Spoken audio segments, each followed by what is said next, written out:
I clicked on the mana pool and it froze.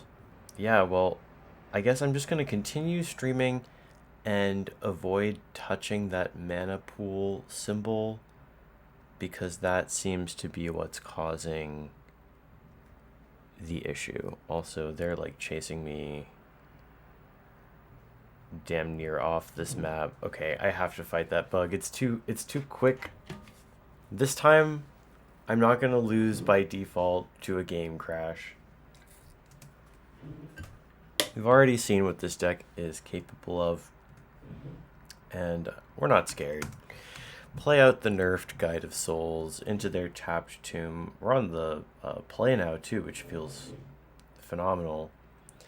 Let's play out the chapel and forget to attack and pass. They play out a Nature's Lore. Okay.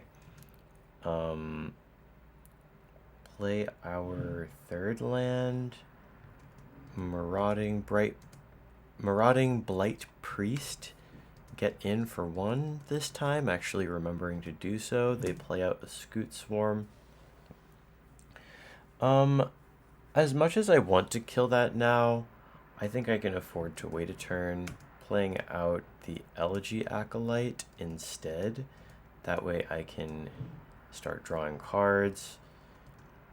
They can make it a bug here. Ooh, they play a second Scoot Swarm. That definitely complicates things.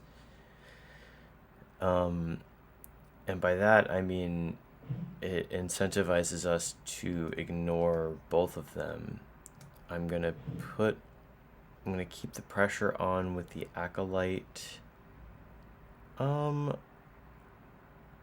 And I will offer the trade on both fronts here. They chump the Acolyte. Or they chumped something. Okay, yeah, makes sense for them there. And then because they lost a permanent, I make a robot token, gaining more life, draining them for more. They make a couple of insects. Beacon of Creation for even more insects. Insects galore. Insects happening all over the place. I've got 5, maybe 6 mana to work with here. What's the right way of just... Well... Oh yeah, I've got exactly what I need to end this game. I will pay 4 energy. Put it on the Acolyte, give it flying. Lethal damage. GG. I got a disenchant, which is not nothing. The other two are pretty bad. I probably should have auto sold all 3 of those, to be honest. But you know what? I got bigger fish to fry. I gotta get northwest. I gotta save my game because I'm scared of it crashing now. Like every minute, I'm just terrified. Yeah, we're gonna go to the frickin' library, you guys. Oh, it's much further west than north. Oopsie. We'll walk past this fort area. What's it? Don't know what's there, but probably some tough stuff. And here's the Library of Narsil. Now this is kind of a gauntlet of an area. We fought some of the enemies. I don't think that they respawn. Yeah. And that's a teleporter over here on the left. You see that? But looks like we haven't unlocked it quite yet. There's all these little mini enemies, and there's also like stuff on this shelf. If I check them all, I might get some free cards, I think. So let's check all these shelves. Whatever knowledge was once contained in these texts is lost, their pages long ago having been soaked in the same dark liquid that appears to have stained the shelves below them. Dark liquid. Ooh, intriguing. dust-covered tomes of nondescript subjects fill this shelf. You have a feeling these have been untouched for quite some time. I do feel like they have been untouched. The impact of personal teleportation on intercity commerce doesn't exactly sound like a page-turner. Are you kidding? That sounds fascinating. Here you find not so much books as collections of paperwork. It appears to consist of a series of caravan manifests and shipping ledgers affixed to maps. Comments and questions scribbled onto a set of calendars indicate that whomever collected these records suspected that the associated merchants were frequently conducting additional undocumented business along their routes. Wow. That's a whole lot of words for let's fight this golem now. Let's fight this rusted golem. Let's go, rusted golem. What you got, buddy?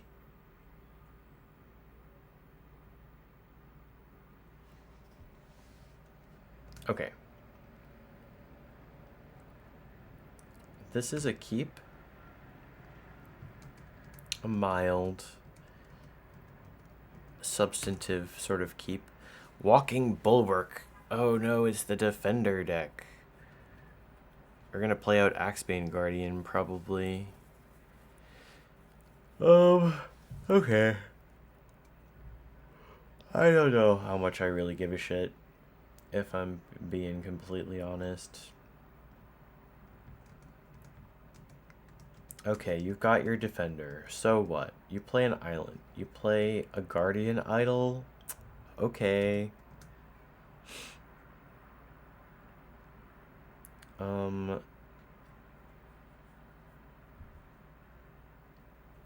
Do I... Yeah, I'll play out the Vista and crack it for a swamp before casting the Blight Priest.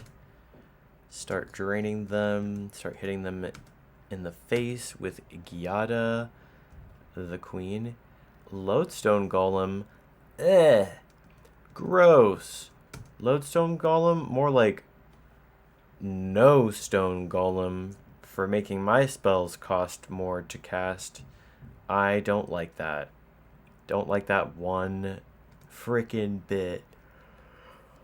I'm gonna bait them into blocking with their lodestone golem. They don't fall for the bait. That's too bad.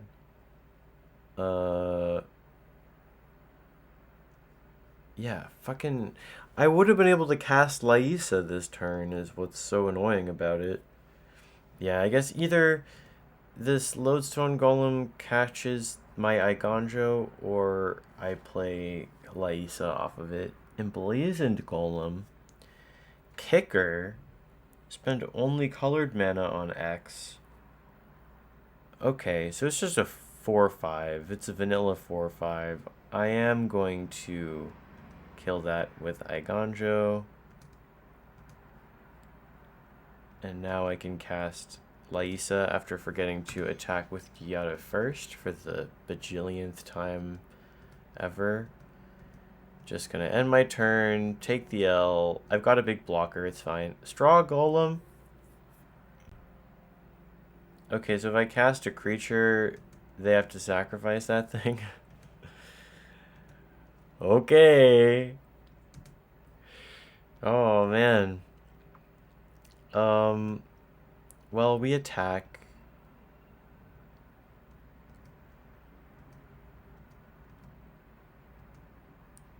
And, we pass.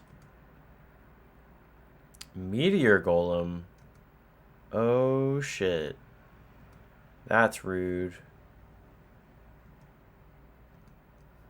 I'll play the Isolated Chapel. I'll go to combat. I'll hit them for 2.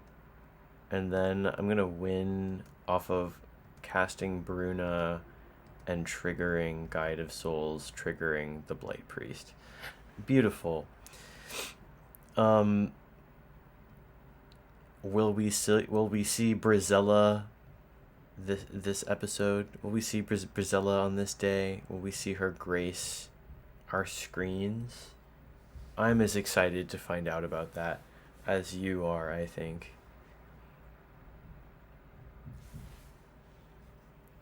Dude, the hardest part about streaming, is not being able to just stuff my face constantly. Like, I love snacking and sipping. I also need to, like, make myself a caffeinated beverage at some point soon, I think. Soon, I think it's caffeine break time. But not yet. We just got started. Let's keep this momentum going. Game hasn't crashed again yet. Lantern Bearer, 1/1 flying, disturb for 3, turns into a larger creature. Who cares? I certainly don't care. I'm going to play my Lightstall Inquisitor, and I catch a Supreme Phantom. That's not bad at all. They could have played that this turn. Perhaps they have a second one. I'll take one in the air.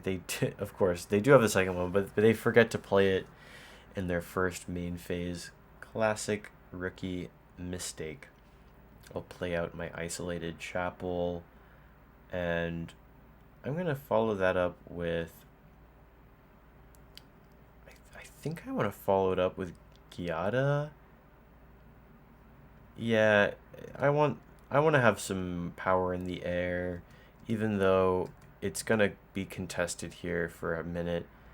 Ifara's Dispersal, that's really bad. So now we're playing a real game of Magic. Although they did pay full price for it, they still get to surveil. They still get to deal damage to me, and now I have some catching up to do. I think I just got to go ahead and play the Velk. I'll get in for 2 with the Inquisitor. Vigilance is cool. And... Motherfucker!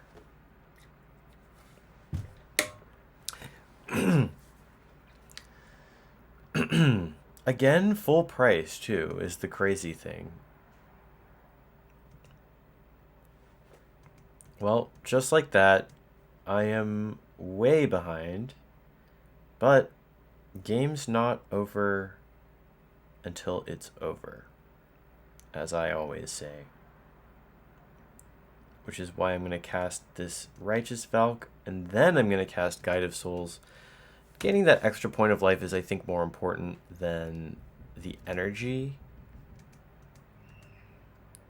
Let's see if they have another Ifara's... Whoops. No.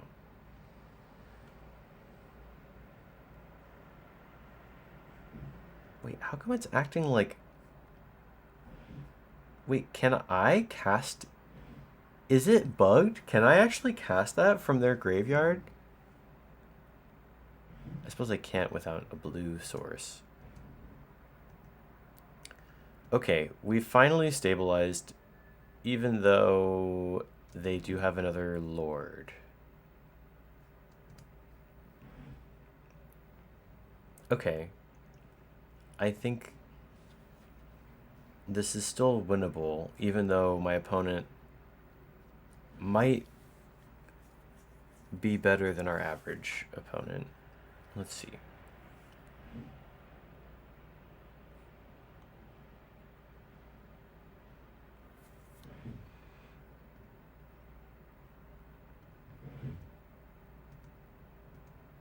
Okay, we play out Giada, we gain some life, and then gain some more life, and then we play Marauding Blight Priest, gaining more life, gaining more life. But we're still far from the threshold of where we need to be.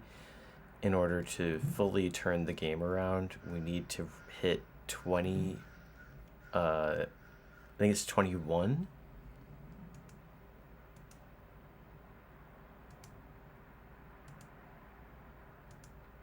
Oof. They have all their lords out now. It's just a whole bunch of lords. And now my Iganjo is much less threatening. And it's that much more important for me to gain more life here.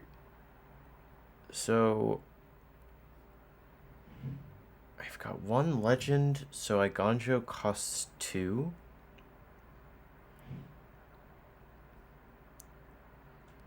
Yeah, I guess I'll just play out the Blight Priest here. Gaining life, gaining more life, draining them. We're still not really anywhere near the threshold of where we need to be at. And now we're facing a really serious swing from our opponent here. I haven't done the math yet, but it's not looking great. I only have 2 blockers here. So it's looking like 12 damage guaranteed.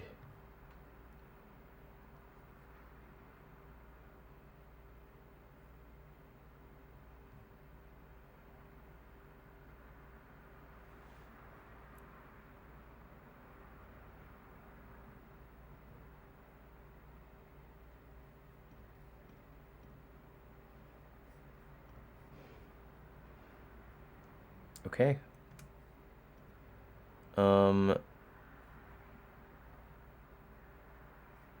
Blocking there. And blocking here. And then we will Iganjo there. We go to 5. They have another Lord. They have another Lord. Are you kidding me? Well, just like that, we lose this game. That friggin' blows, dude.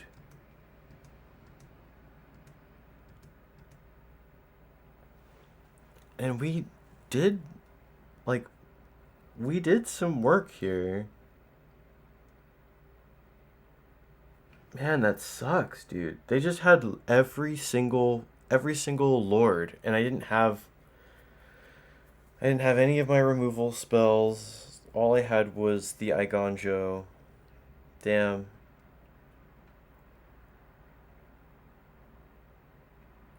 I can jump something here, but it doesn't.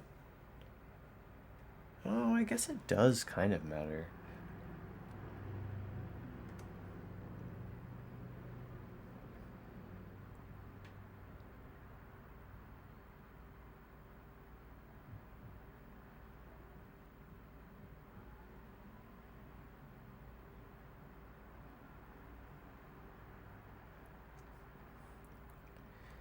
Yeah, I guess I do just for the hell of it.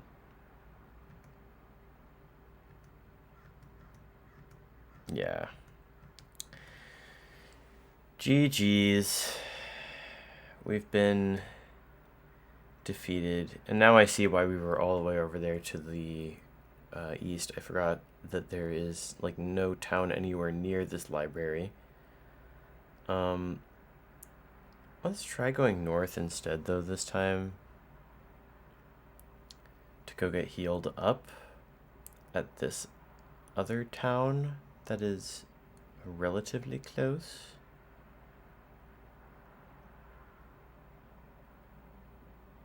Gotta be careful not to get stuck on those little rocks and things. Come on, game. You can do it. Just gotta get your back into it. Please don't tell me it froze. Okay, yay. Like, sometimes it's slow loading zones. It's only during gameplay that I've encountered, like, full-on crashes. Do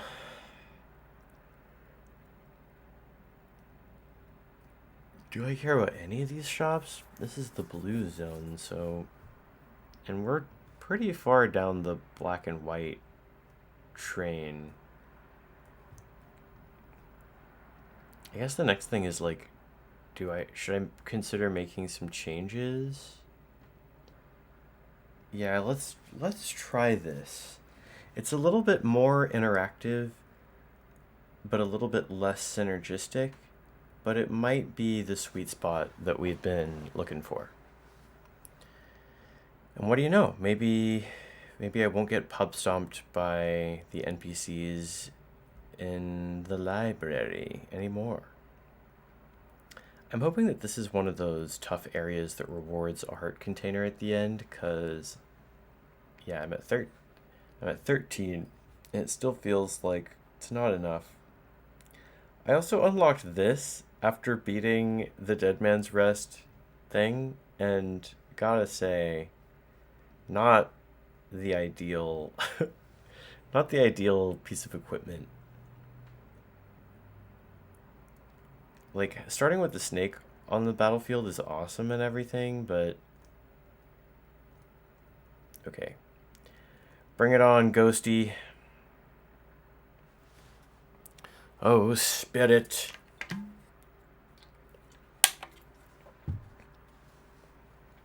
I do not fear you, spirit.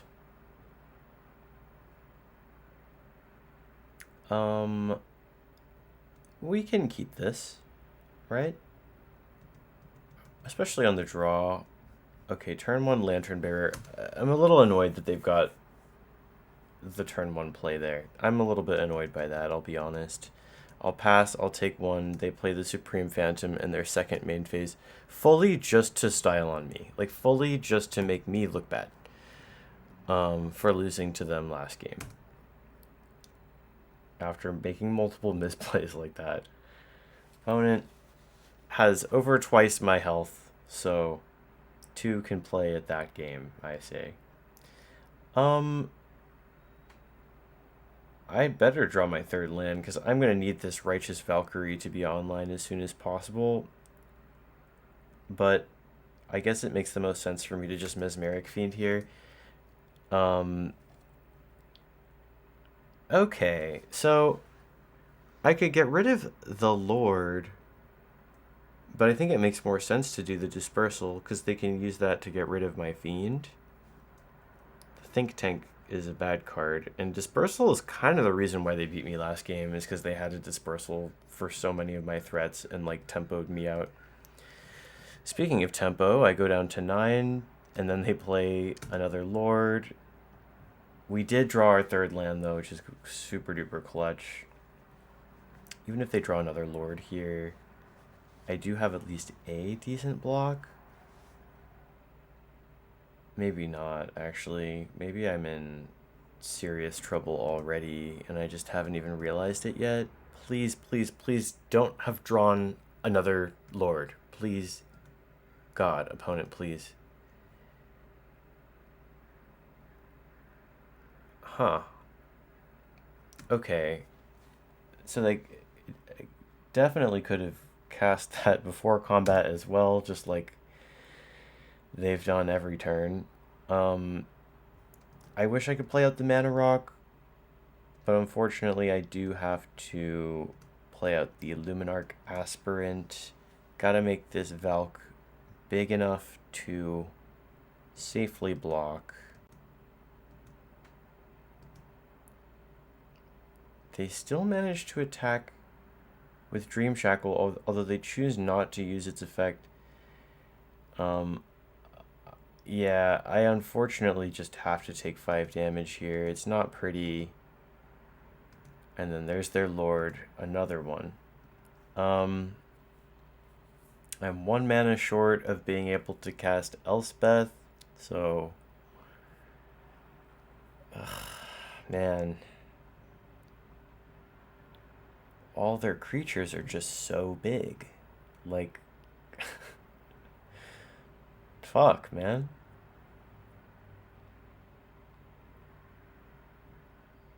They're all so huge, and mine are so small, and it's all I can do to just try and stabilize here.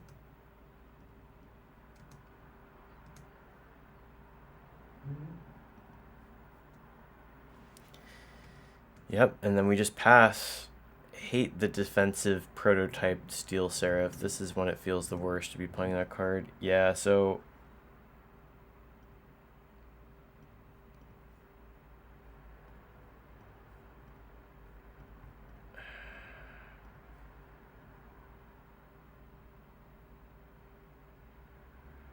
Yeah, I'm just dead. Yeah. Damn it. They just had every single lord that they needed to win there. So after that L, I'm convinced that that quest is just too tough for me. I'm sorry. I'm sorry, everyone. I let you down. I let everyone down. I know. I'm super duper cringe for that. I know. I know. But I have to give up on that quest at least for the time being, because I'm just gonna end up losing more and more money, I think.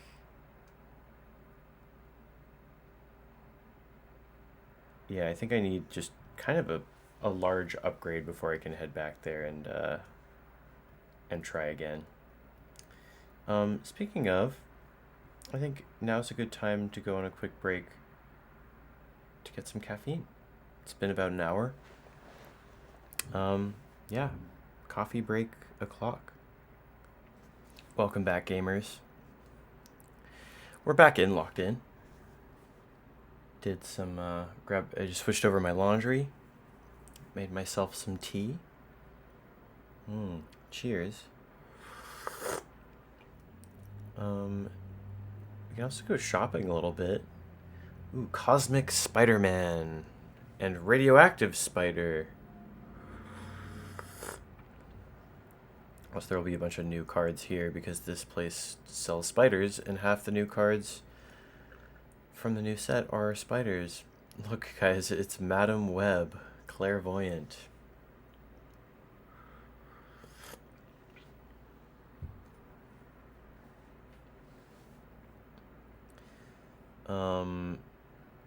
Who the fuck is Cosmic Spider-Man, dude?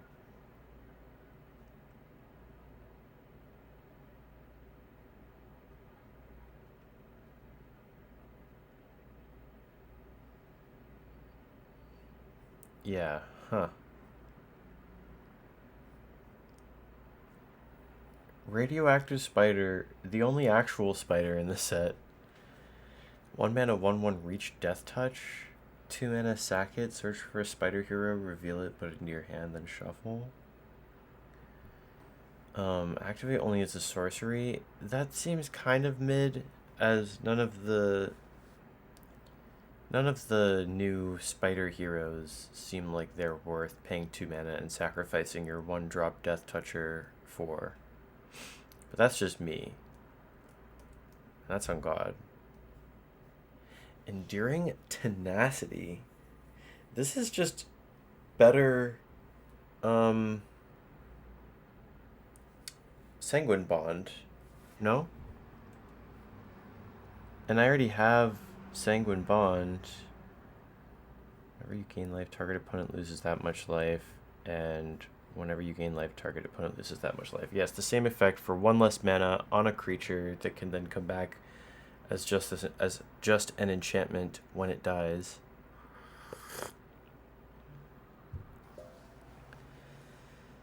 That seems pretty good.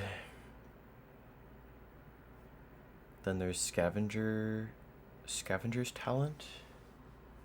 This seems pretty good, but for the right deck, which we don't have. Whereas Enduring Tenacity is genuinely intriguing. I feel like this plays into more of the Grey Merchant of Asphodel deck, but I'm willing to spec on it. I'm willing to spec on like more of a black leaning deck.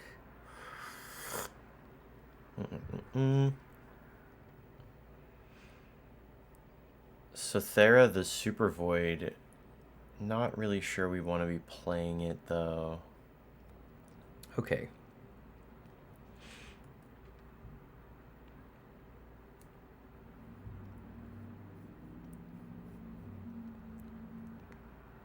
Yeah. So we're gonna maybe take out some Phyrexians. Although I think that quest is gonna take us into the mountain region. I don't think we want to go there. I think we actually want to stick with the swamps for now.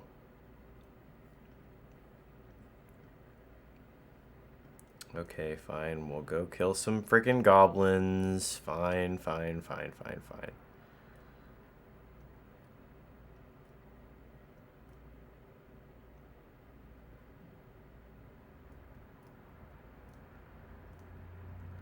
Do. Reason why I want to stick around here is because if we can get the right cards, which I think are mostly in black, then we can build a real Atraxa deck that we can actually rely on, because we are just sitting on this Atraxa in our collection, which is just an absurdly powerful card. Obviously we only have one, but we know where to farm for more. There are lots of angel shops in the Plains region. So building like a reanimation deck is, I think, totally possible. Anyway, we can keep this hand. For now, we're still rolling with the angels, although we did make some changes, and I suppose we can use these goblins as test dummies. Let's see if they destroy it to kill Suture Priest. They don't. I didn't even read what it did. I probably should have. Shoot. I want to play Voice of the Blessed first, because then it's going to grow bigger.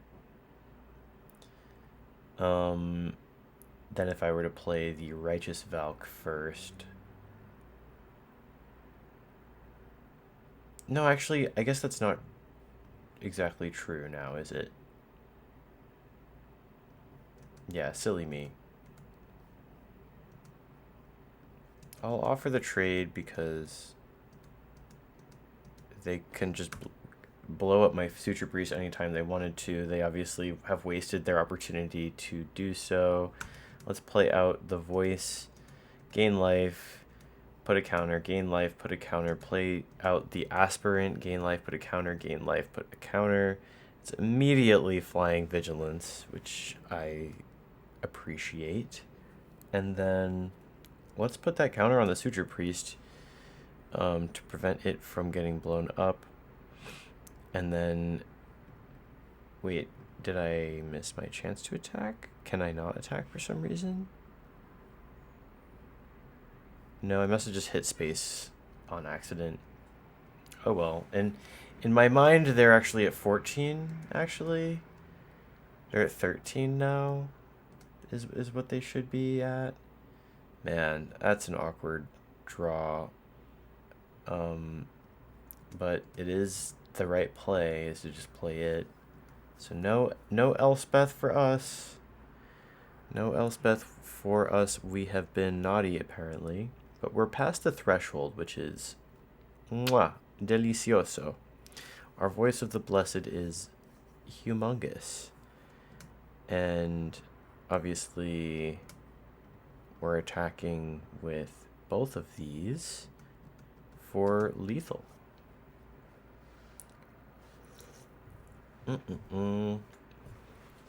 Guess it didn't really matter that we didn't attack that one turn.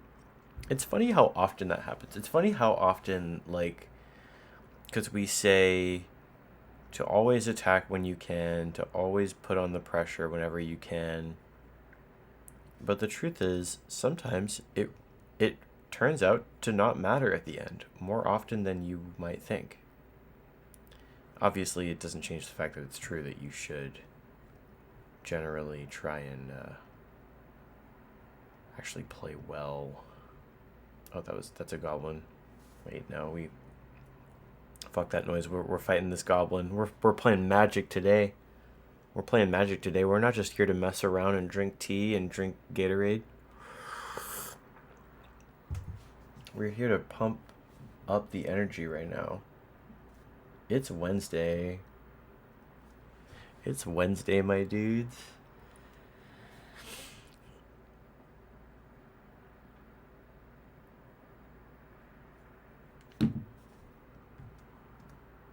I need to, like, up my meme game. High key. Okay. We lose we lose the swamp. We keep the hand, we play the town, we pass the turn. They've got a mountain. We ain't worried about no mountain. You know what we might be worried about though is whatever kind of bullshit they've got in their hand. Okay, I guess I'm glad that we played Giada first. It kind of sucks either way, especially with the Goblin Kaboomist. I guess it doesn't matter. We're not going to attack with the Bismeric Fiend. Question is, should I play Blight Priest first here? I don't think so. What do we got here? Yeah, as kind of awkward as this is, I think that's the play. Okay, they blow up their own Kaboomist successfully. There's their Scrapper, and there's our Valkyrie just in time, actually.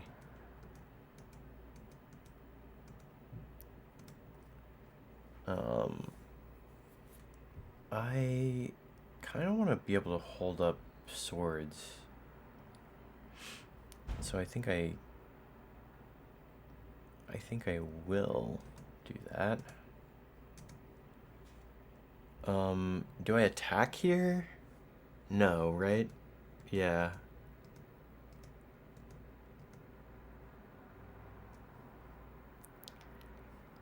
With no other target, I guess I will swords that.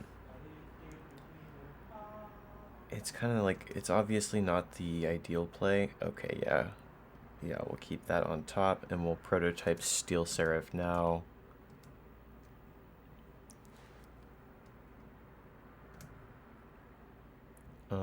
We'll give this Vigilance and attack.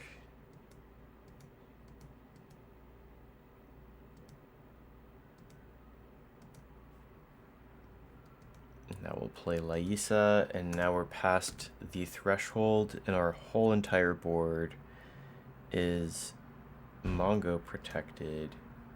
Let's give that lifelink, and we'll go almost all out.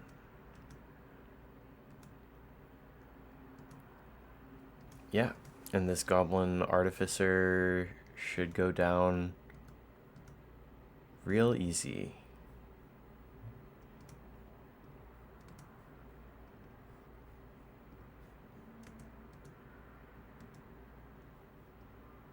GG's.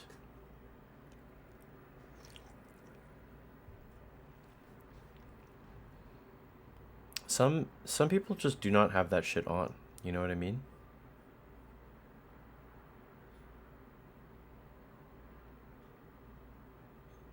I like the art for Sands of Delirium. Kind of reminds me of Journey or some shit. Fateful Handoff.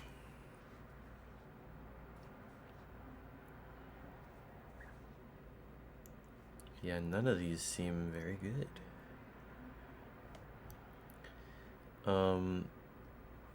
Okay, go in for another quest. Oh, what is...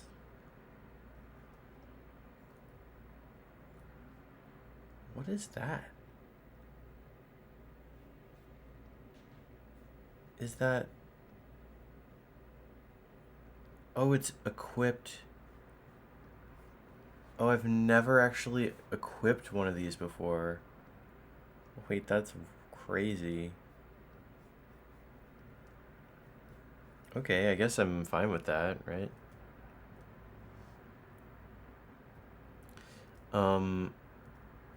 Yeah, what do you got for me, town?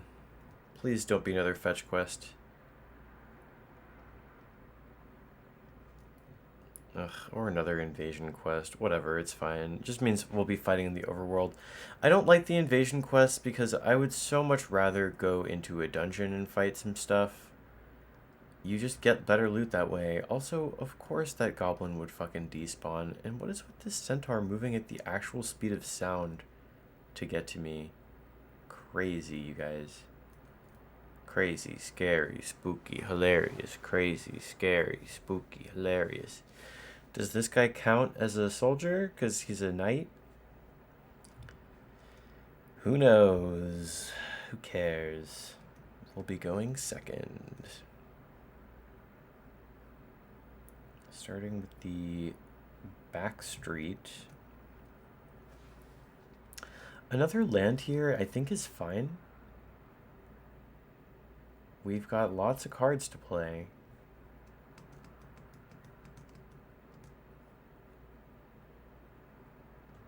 Chapel, and then in this case, I kind of want to go lead on Giada. There could be a removal spell here. We don't see one. We just see Oathsworn and Blood Crazed Paladin.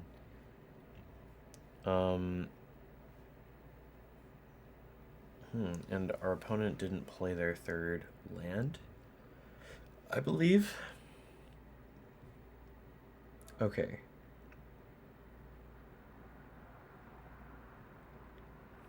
Yeah, sadly not getting any value out of Giada's mana ability this turn, but we'll get in for 2. Oh, maybe I should have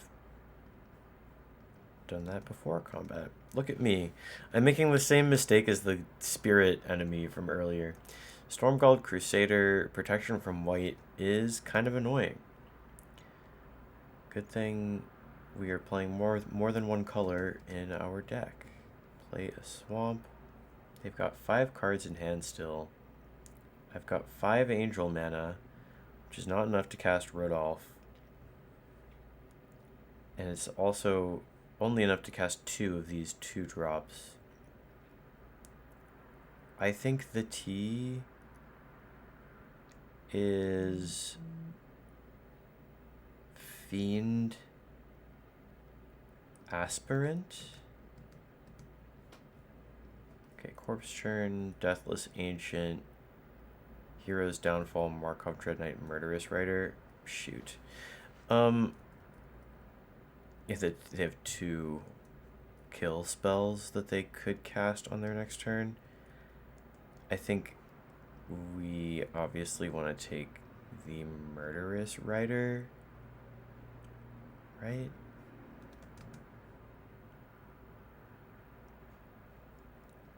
Okay, and then Luminarch Aspirant.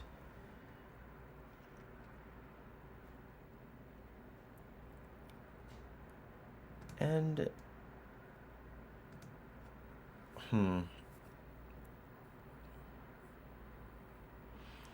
okay, so where does the counter go? I'm thinking they've got this pro-white creature right here. Sadly, all of our creatures but Mesmeric Fiend are white. But Kodo, Steel Seraph, is colorless, you might be saying. No, it's not. It's a different color if you cast it for its prototype cost. Yeah, it kind of feels like I have no good targets and that I just need to take my beats. They might draw a removal spell next turn and they'll kill probably my Steel Seraph.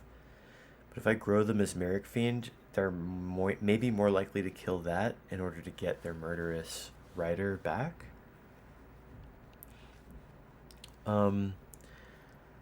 Which I obviously don't want that, but then again, maybe that's not the worst way for things to go. That is pretty bad, though. I guess that's worse than just taking 2 more damage on their turn.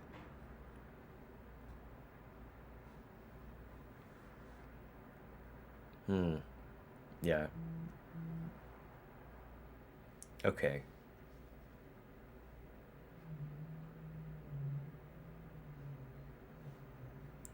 Okay, counter's going here, and vigilance is also going here. And we'll attack with both of our flyers, which both have vigilance, bring them down closer to our level, and then pass, and pray that they don't have that third land, that crucial third land that they need. They don't draw it. Fuck yeah. So this game is now a complete shoe-in. Let's put the counter there. Let's put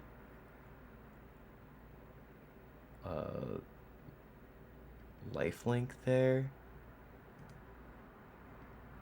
Attack with both. Oh, interesting.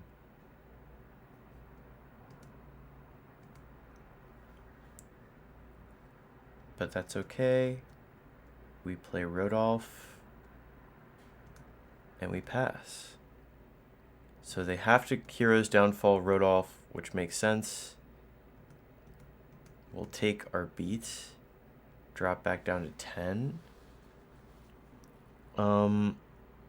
Igonjo might not be bad to... Hang on. Is Igonjo a white card? No, right?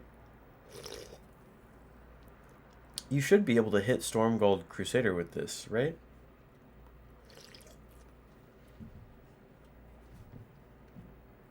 You would think. One might expect. Okay, we'll put a +1/+1 counter here, and we'll also give it flying. So now we're just like playing games at this point.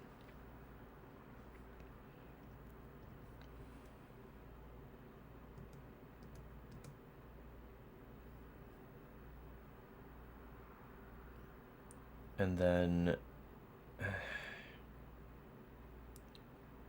do I Carrot Cake? No, let's just play the Blight Priest. We're taking this seriously, guys. Knight of Dusk. Very cute.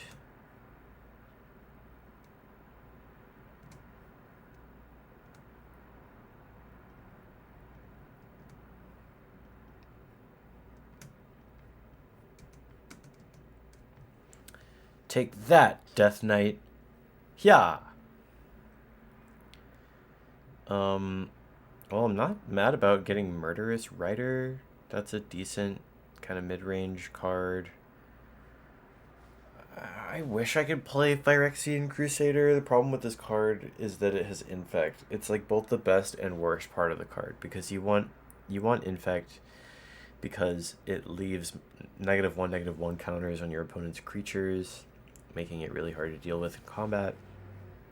And the poison counter threat is real unless it's the only card with Infect in your deck, in which case the poison threat is not real, and neither is it. Like, your opponent just doesn't block it, pretty much.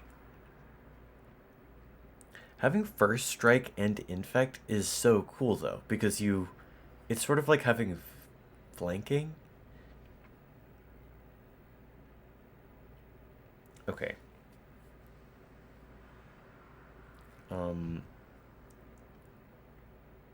I'm looking for soldiers and goblins. And these 3 idiots chasing me are none of those things. I need them all to go kick rocks. Alright. Alright. Come to me, goblins. I am your king. I am the Goblin King. Come to me. Come to top. Yes. Oh, God damn it. Eyeball. Beholder. Whatever. This dick.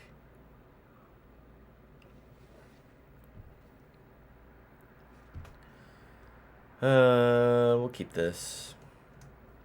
I like seeing Guide of Souls, even though it is shitty nerfed alchemy Guide of Souls, which is frustrating.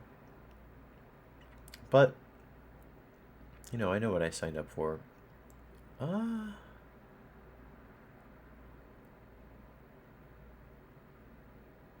Sorry, this is tricky.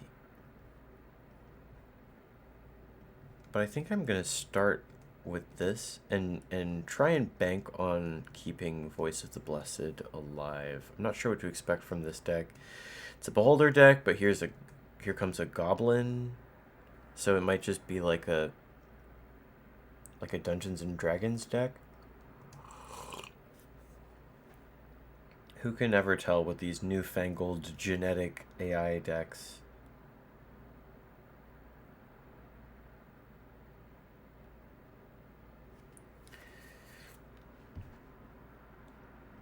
Okay. Suture Priest. Yeah, we'll just eat our vegetables. Bounce the Icon Joe.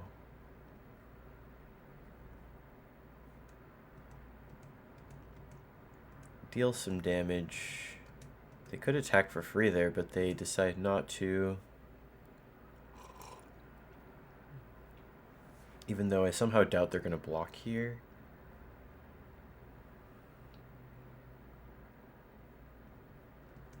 Play out Gisela right on curve. And Voice is now Big Papa mode.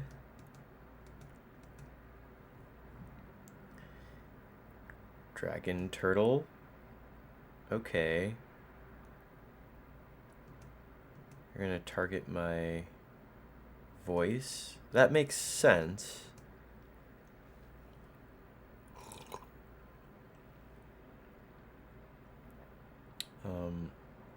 Yeah, just play the Igonjo again. The channel mode is getting cucked today. Suture Priest enters. While Voice is humongo, but useless at this precise moment. But it's all good. We'll get in. Deal some damage. I guess we can attack with all here, and then, yeah, let's go ahead and give the Suture Priest flying. Bring them down to 2. Opponent has given up in their soul. They have fully given up. And here I'll just do the optimized kill here for my own sake. Clickety clickety clack. Clickety clickety binkety binkety boingo. And they're dead. That's what he gets for getting in the way of me and my prey, dude. Underdark Beholder. We got the card name. We got the test card. Underdark Beholder enters with 10 eye stock counters on it. And if it would be dealt damage, remove that many eye stock counters from it instead. And if you can't, sacrifice it. So it's got like 10 hit points. And until then, it just doesn't take damage.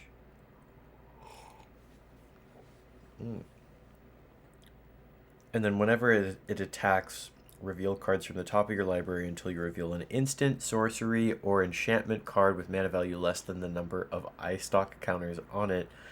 And you may cast it without paying its mana cost. That's insane. That's kind of an awesome card design. I'm sort of into it.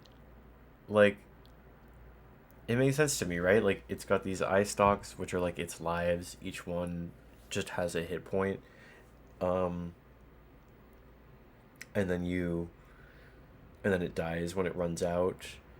And whenever it attacks, it like casts a random spell, but it has to be within its capabilities based off of how many eye stalks it has, because it's also like its magical power. I think that's really neat. It's a really neat design. I don't know what kind of deck I would play that in. It seems like meant for some kind of flavorful build. I almost feel like you want to be using it to cheat something really, really powerful into play. But it just seems really hard to do that consistently. So I don't think it's competitively good, but it's just a cool card. I'm just coping, honestly. I'm just mad that I didn't get that one eye card that's so good.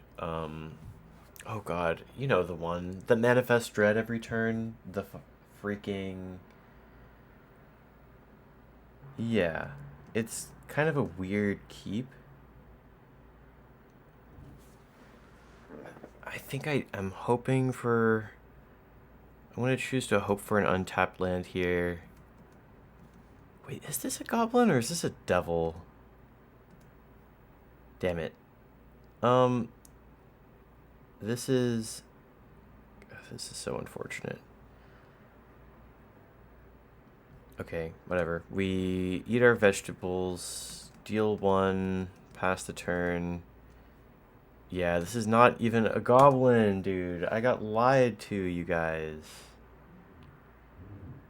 Okay. So I could steal Seraph here?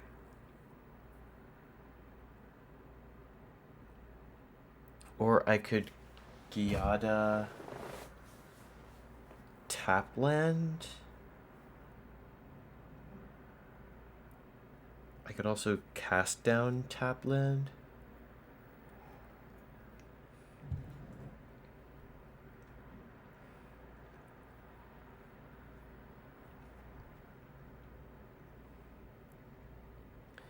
I guess I honestly think the best play is Igonjo Prototype Seraph.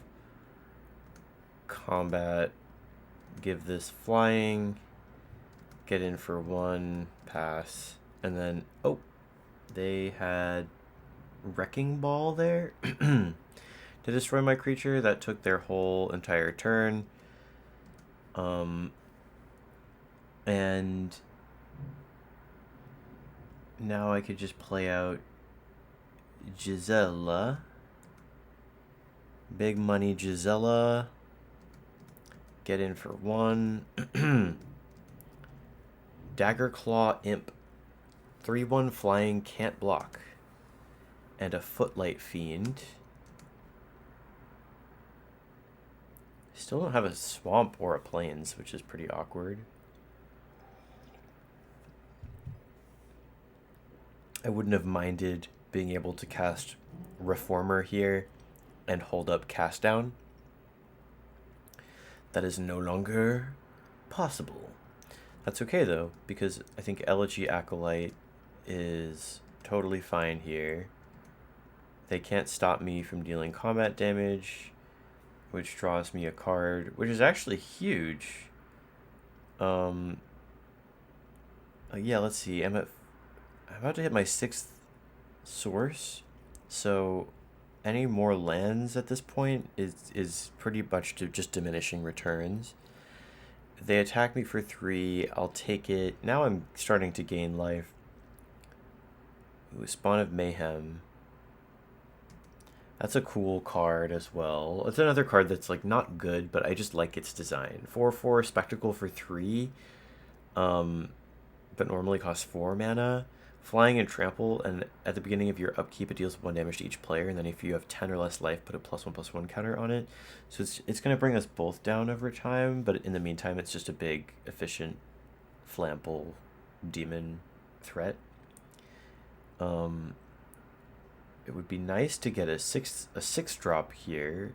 That would have been preferable to this plains. Luckily, I do have plenty else I can do here. I've got 6 mana.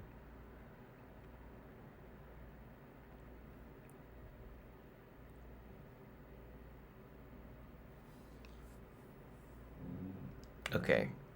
I've seen the way. Mesmeric Fiend. Whew, fuck yeah, we'll take those Chaos Imps. That would have been really annoying, actually. And then there's this. And then combat. Mine has first strike. Oh, shoot. Do I? Yeah, I'll do it.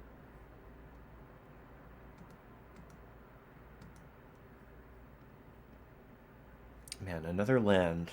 Yeah, until I draw in more gas, it's gonna feel like I'm just scrying here. Yeah, I'll just take 3.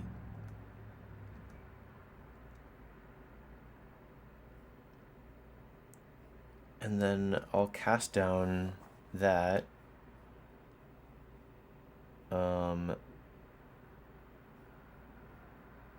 Sick. Okay. Okay. Reformer. Combat. Attack. Wait, do I leave back the Acolyte? They could double block but then they die. They're dead no matter what here. It's fine. Sorry.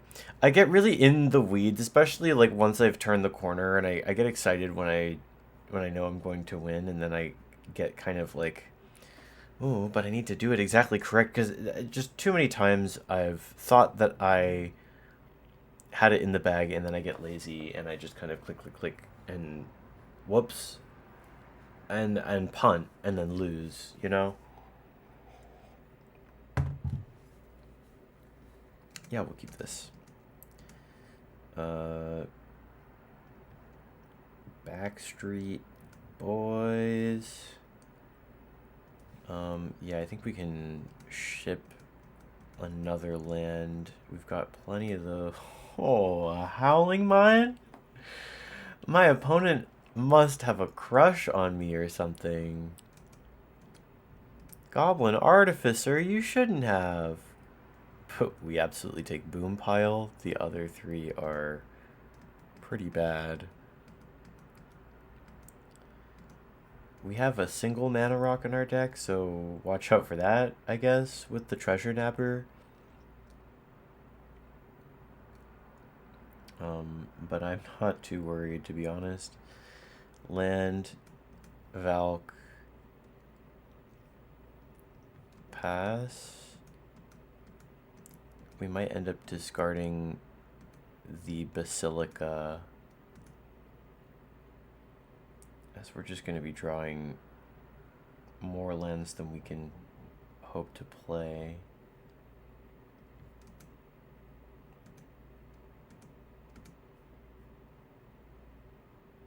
Maybe not.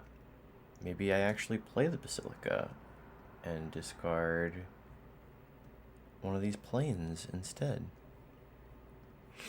You never know these days. Life, it's like a box of chocolates. You heard it here for the very first time, folks. Okay, so opponent has 2 Door of Destinies in play. It's time to give my opponent the old swirly. I think it's about time. I think it's time we swirlied our opponent. Let's play Laisa. And let's let the beatdown begin.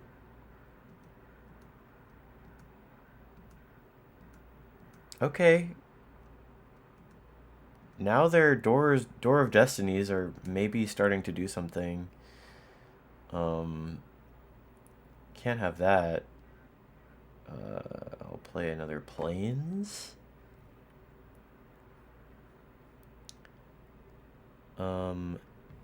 Play Elspeth. Wait, play Lightstall Inquisitor. 0 Elspeth. Go to combat. Game over. Yeah, you can't Door of Destinies me twice like that and not expect me to, you know. Well, I really went off. I really told that goblin. Now we have to fight an elite Gabo, which is not him. That is not him right there. And we're also looking out for soldiers, so, you know. Oh, there's one. It's actually an adventurer, but I think he counts towards my soldier count or whatever. But yeah, as I was saying earlier, I would so much rather do a quest that takes me into a dungeon where I can pick up some gems, get some chests, get some rewards. Out here, just doing random hunting just feels like a kind of a bad joke, which I am not in on. Plains. Pass. Swamp. Righteous Valkyrie. Luckily, our opponent is moving even slower than we are this game. We got no 4-drop, so I'm happy to just pick up sticks here.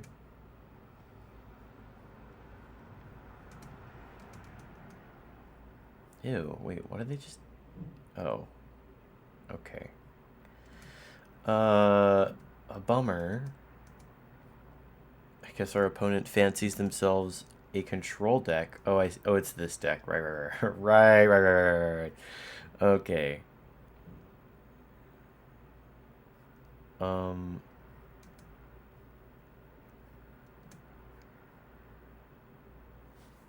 Yeah,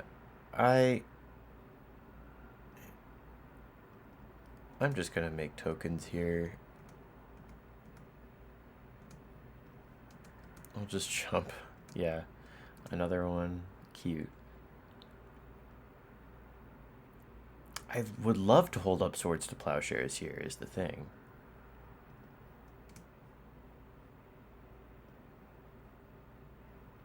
But now I can play this 6-drop, and I really want to play the 6-drop. Do I have anything in my graveyard that I can bring back? I sure do, actually. Maybe I will play it safe then. Because Rodolph can do a lot for me here. Minimus Containment. Rude. That hits any non-land permanent, huh? Damn, okay. Yeah, I see how it is. Okay. I'm gonna Swords that, and then I'm gonna block that, and I'm gonna Igonjo it. So, get fucked. So mean of them to have done that. But the upside... Oh, I guess I can't actually resurrect this turn. 1, 2, 3, 4, 5, 6. I'll just play him out. Get in for 2 and pass. Wish I had another way of gaining life here. That will do. Boom. Bibbity boppity boo. And now I'm feeling good. Now I'm feeling great. Play the Sanctum. Play the Carrot Cake. Yes, we will keep that on top. Thank you so much for asking, game. And now the game is basically over.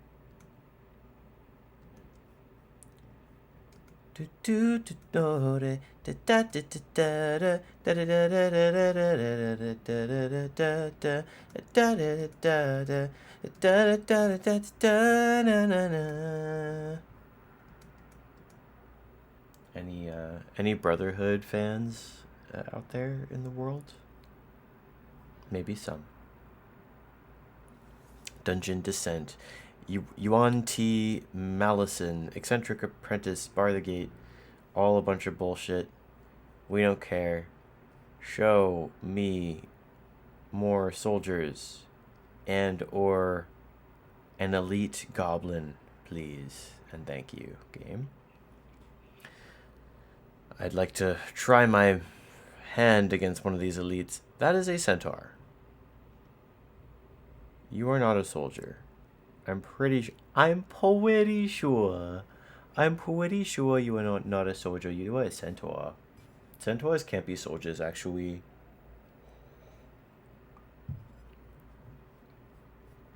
Centaurs cannot be soldiers, you guys. I wonder if that's true, actually. Wait. Wait. There's only one way to find out. There's only one way.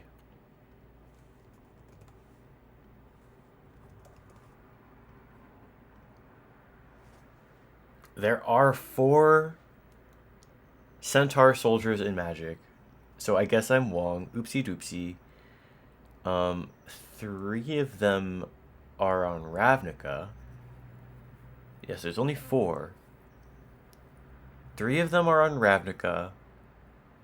And of the 3 of them, 2 of them are members of the same guild. I'm sure you could guess what guild that is. But then I wonder if anyone could possibly guess where that 4th one is. Because I think the answer might surprise you. It's not what I would have guessed.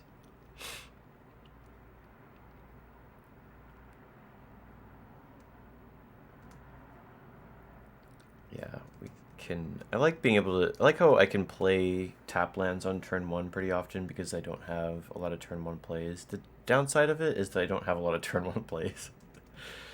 But we don't have that many good 1-drops in our collection anyway, so it's not the worst deal in the world. We're getting righteous up in here with our Valkyrie. Shout out to the,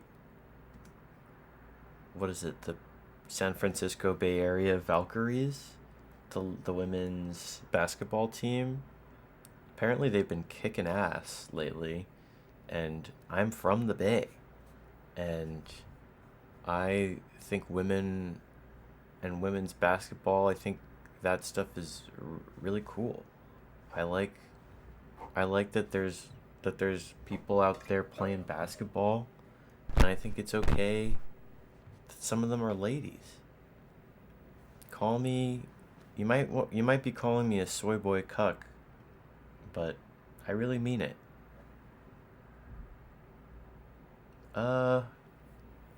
If I play the Locket, I could play Laisa next turn.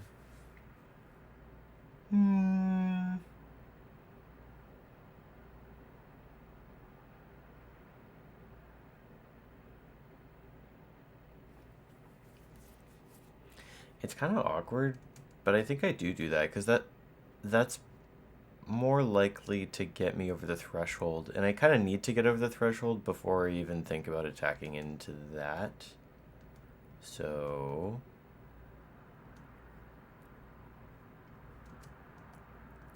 boom, boom, I'm over that threshold. Slay. Okay, now I can just attack freely.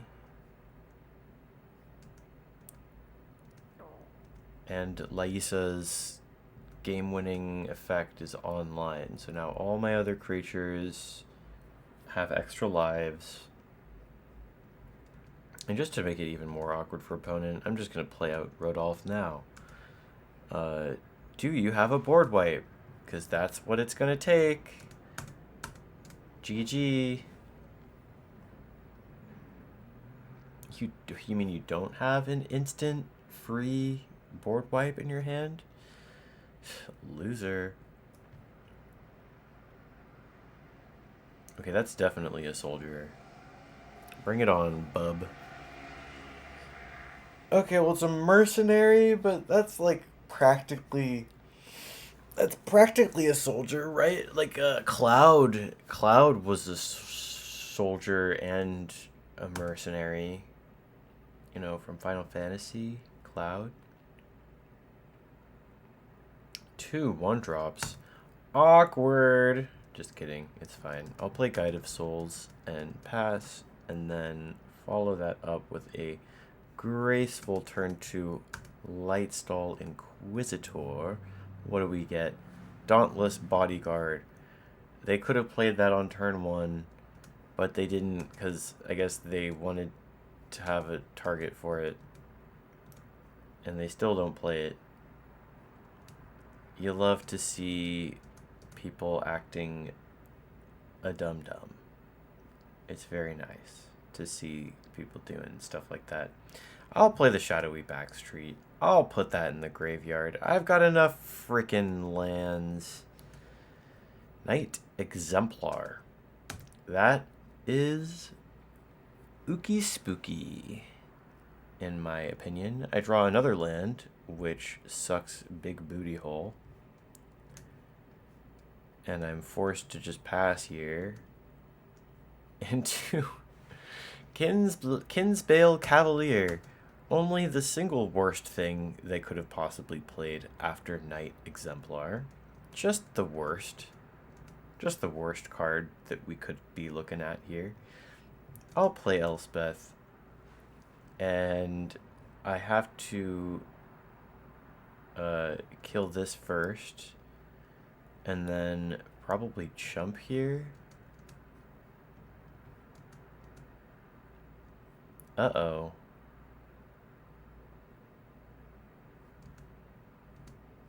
Yep. We're going straight to Chump Town, baby. That's okay, though, because now I can start growing my board.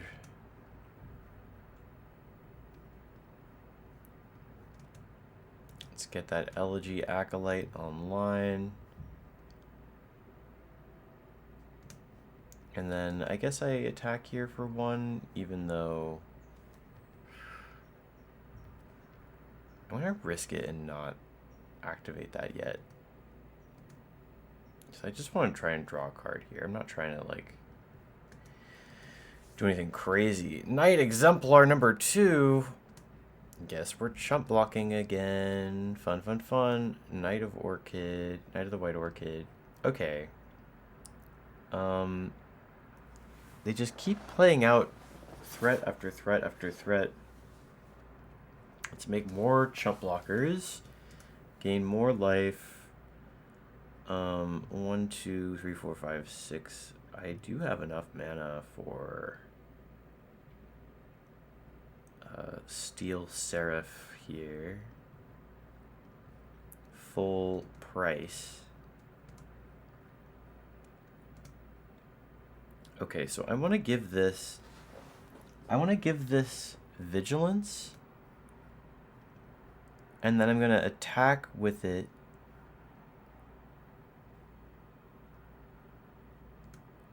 And now I'm going to pay the energy to give it flying.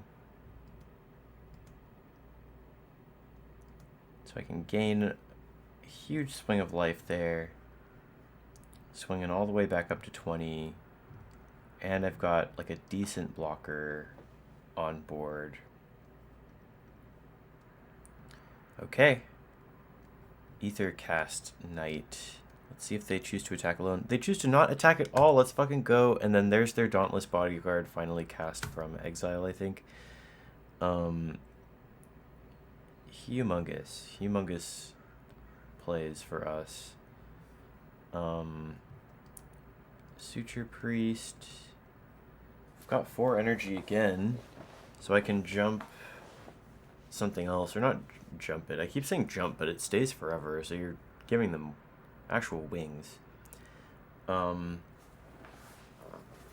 do I target? They've got so much. They've got so many threats. Also, what did they choose?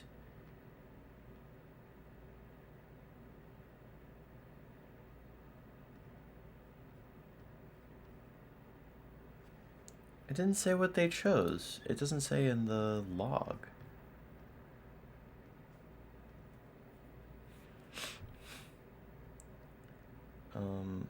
That's pretty awkward. So I actually don't know what this is protecting, and I'm guessing it's the Exemplar.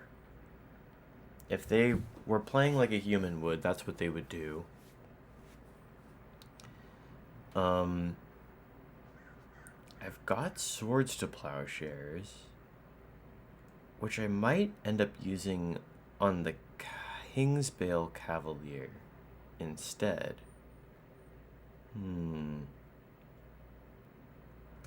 Okay.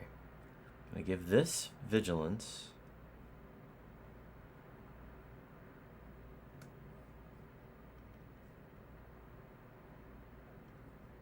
Attack, attack. And then I'm actually going to jump the Steel Seraph, which seems silly, but now they're dead. Haha.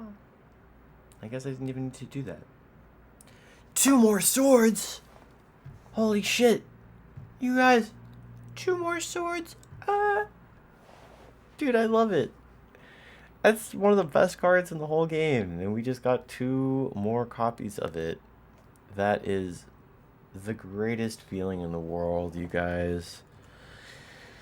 I love Swords to Plowshares, man. I love it. I love Swords to Plowshares, dude. You can get rid of that.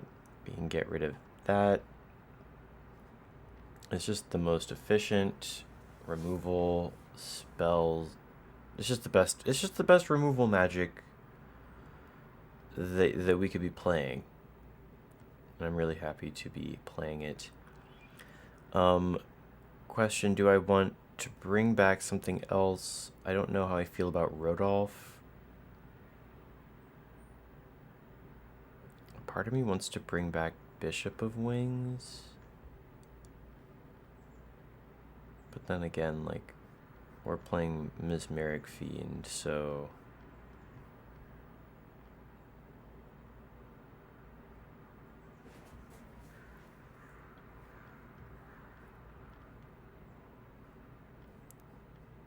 yeah, I don't know, I think we're fine with that. Okay. Looking for a commander. There's a commander. Okay, this guy is probably gonna whoop my booty.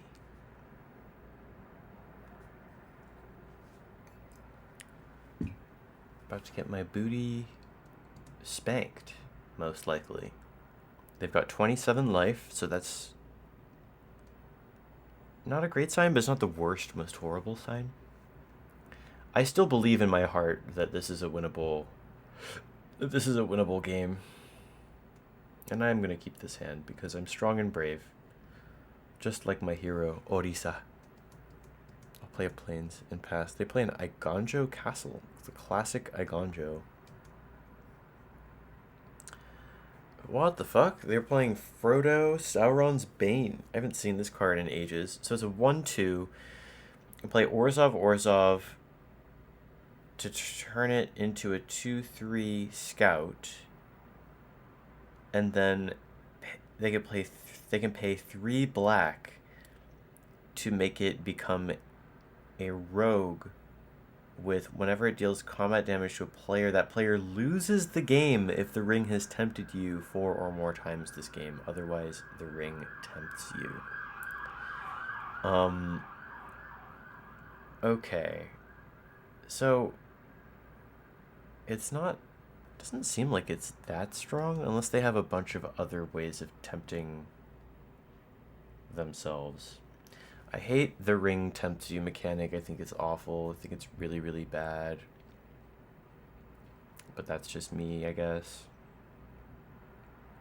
I think the smartest play here is Aspirant, because now we've got a blocker, so they're forced to use their mana to make it a 2-3. Yeah, and they can hit me for 2. That's fine. They're gonna have a hard time turning it into a rogue, though. So they basically just paid 3 mana for a 2-3 with lifelink. So I think I'm fine with that.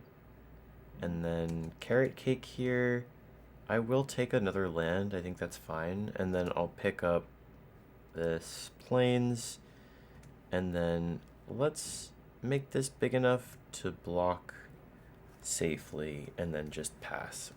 We need to play the long game here a little bit.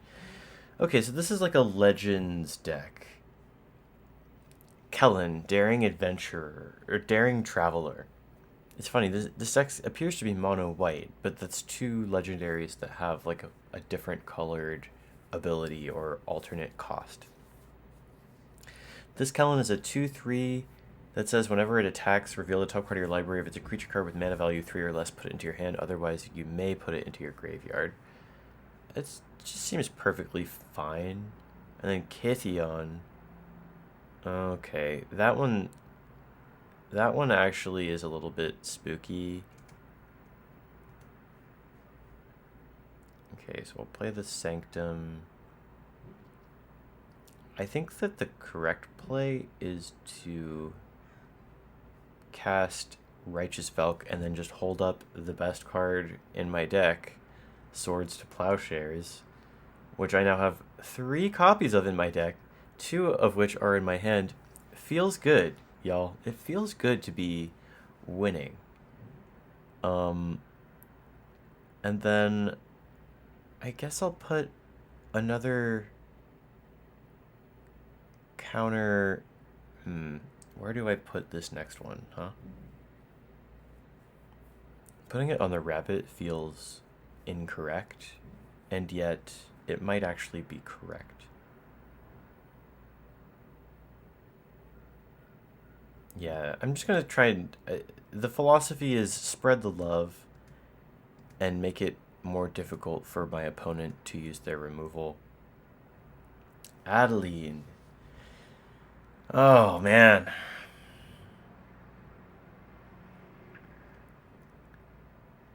I only have so many Swords to Plowshares. But I think she's gotta go, right? I think I have to Swords her. And then Legion's Landing comes down. Yeah, it's just a bunch of legendary spells in their deck. And just legendary permanents in general. But I've yet to see like a big major payoff for that besides Igonjo Castle, which we do have to watch out for. That can mess with combat a little bit. I've got 5 mana, so again, I think the way is to just hold up mana to cast my amazing, awesome removal spell that I love and is cool. Let's grow the rabbit, get in with our flyer, draw a card, basically scrying, although I'm not too mad at the land, but I just don't want to see another land. Mox Amber, there's a payoff for our opponent, but it's late and they are hellbent, or nearly hellbent. They do attack. Let's see if they fish something. They grab another Kellen. They can prevent damage dealt here.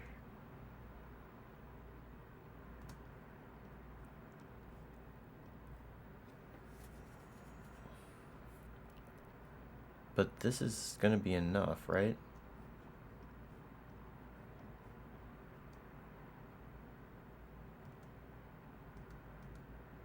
Yeah, they maybe the computer overestimated the efficacy of that. Yeah, they definitely messed up their combat math by quite a bit.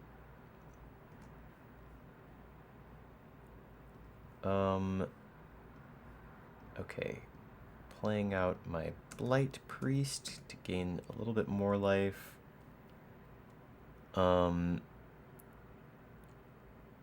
And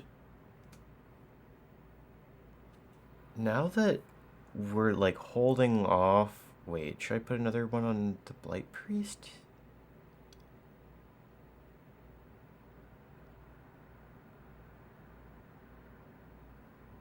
Yeah, you know what? I will. I'll continue to be patient here. Get in for 2 more, draw my card. That's awkward. I do kind of want to play the second Blight Priest, but it doesn't do that much for me yet. It does just, like, give us a clock, but nah. Patience is the name of the game here. I can't allow them to drop another Adeline or something of that nature. Something that can just take over the game on its own. Need to watch out for those existential threats.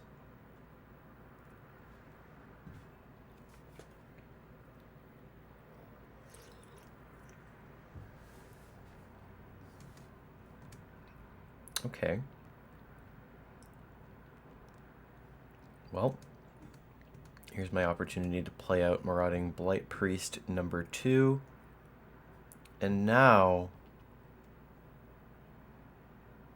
I think I start taking seriously the idea of just pumping up this Righteous Valkyrie. They could have a removal spell or something that they can use on attack, but they don't use it. I don't love having to pay life here, but I have to sometimes eat my vegetables. Playing out Gyada.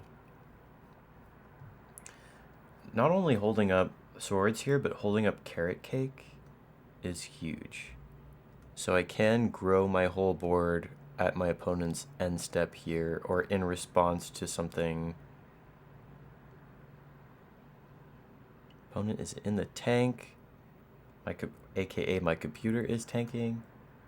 Oh, whoops. I should have cracked it there, but yeah, I got distracted. I allowed myself to get distracted. We will keep that on top 100%. And now our whole board is Mongo. Let's buff our Valk. And now we've got some power in the air. And a very real clock. 1, 2, 3, 4, 5. And even more of a clock. Thanks, Elspeth.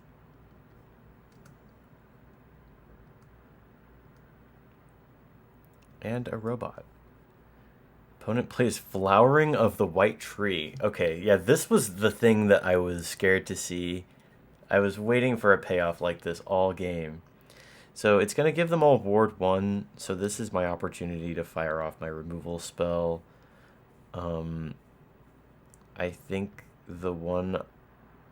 And, of course, I lost 1 life from the Elegy Acolyte, so I'm now back below the threshold for Righteous Valk. Yeah, I'm gonna go ahead and just kill off Kellen here. They could try and attack here with Kithion to flip. They do not. They don't see an out for themselves, which I love to hear. Because that means that I can go completely all out here.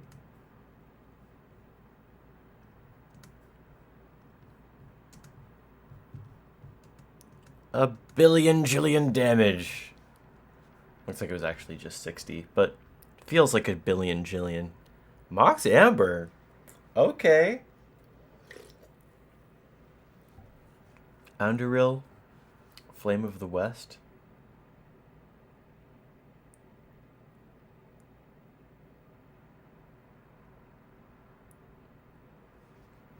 Yeah.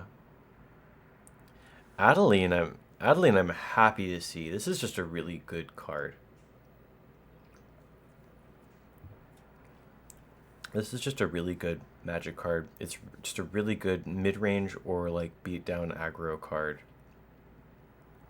Mox Amber, we'll come back to Mox Amber in like 40 hours or something, when we actually have the collection to back that up. Still waiting on a Goblin Elite to show. Oh, and there it is. just barreled right into me. The Goblin Chief. Okay, buddy. Okay, Mr. Goblin Chief. What you got for us today? I'm on the play. Oh, this is kind of an awkward hand. Two 1-drops, and I can't play either of them on turn 1. I can only play one of them on turn 2. And then after that, oh, man. Yeah, this seems bad. And against... I don't know, dude. And on the play, like, I know it's bad, too, right? Like... Yeah, I'm just gonna mulligan that. That's too sketchy, even for me. I will keep this one. Feels bad to bottom Elegy Acolyte, but, you know. Sometimes you just gotta do what you gotta do. Top land turn 1, Plains turn 2, and Suture Priest. And we really... Okay, it gets shocked. We get hit for 1 from the Legion Loyalist, and we don't draw our next land, which puts us in a horrible position. I want to Swords to Plowshares the Legion Loyalist, but I have every reason to believe that, yep, that we're going to see something like that. Swords it. There's our third land. Good thing to play out the Valk. It's too big to get lightning bolted, which is very important. They play out Krenko, draw another swords. Kind of thinking about just playing the second Righteous Valkyrie. I'm just going to go right ahead and do that. Hit for 2. They're going to start making a whole bunch of goblins with Krenko. We got to cut them off here. Opponent makes the misplay, doesn't see that they can respond by making more. They've got Warren Instigator and Siege Gang Commander in their hand. I will grab the Instigator. They might not get enough lands to play. I don't know. That might have been a misplay, I'll be honest. But I'm just trying to do my best here. Opponent swings out. I'll take 5. They play Siege Gang, and then they pass it back. Okay, so still kind of fucked on lands here, but I'll pretend like I'm curving out by playing another 3-drop, and this time I'll hold off the aggression, or try to. Oh man. Okay, Siege Gang Commander doing some work for our opponent. It would have happened either way. They had 2 copies of it in hand. The fact that they do have a second one is definitely scary. They kill my Guide of Souls. They are shrinking their board gradually over time, though, and now my creatures are massive, so that feels pretty good. I could hit them for 12 here. 4, 5, 6, 7. That is a faster clock than they've got on me. That might spook them out of attacking me this turn. Let's see if it worked. Another Legion Loyalist comes down. Waiting. They see the writing on the wall. They play out another Siege Gang. They know that this game is lost for them. And I'm proud. I'm proud to say that, yeah, we could play out this voice. I hate that it's waiting on my opponent for each of these steps, even though they are tapped out. They shouldn't be able to respond with anything. But it might be... No, I don't think so.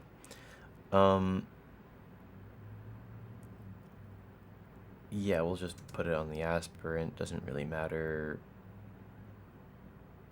It's lagging pretty bad. The AI... super duper laggy, and we kill them with the Righteous Valkyries. I love that card, dude. Righteous Valkyrie has carried me through almost every game on this run. all these cards are decent. Beetlebag Chief might be the weakest, but I guess Krenko's also pretty bad, but Dracogenesis might have a use case. Um, Den of the Bugbear is, I think, a really solid aggro card, and then Port Racer. Yeah, it's just all right. I don't know if I'd play that. Certainly wouldn't play that. Although, I don't know, maybe I would. You never know when you're going to build some, like, big red Krenko Mob Boss deck, you know? Leave me alone, you furries! The leaders of silent steadying have you to thank for their freedom, and likely their heads. +2 local reputation, +500 gold. Yeah! You love to see it. Oh, you guys, I'm letting my phone die. I'm such a bad phone dad, you guys.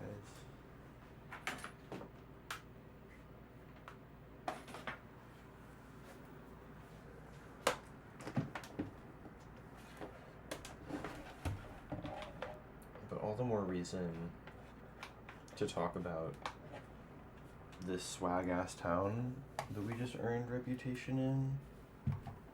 This swag-ass town right here. They've got bone-chilling deals. Yogg will. Huh?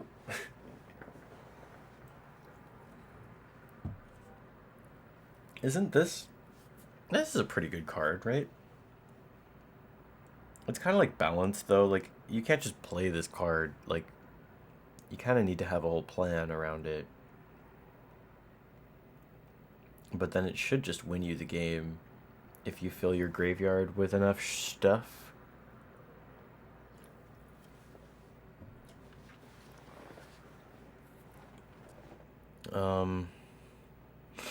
Yeah, it's expensive, but I'll take it. I mean, I know it's actually like a really high power level card. It's basically an underworld breach. Arguably much better, actually. Necrotal used to be a fantastic card. Now I think it's just a strictly worse territorial Kavu. There's just better options out there for that kind of thing. Yeah, that seems like a decent shop with some decent stuff. Tiny Bones. Meh.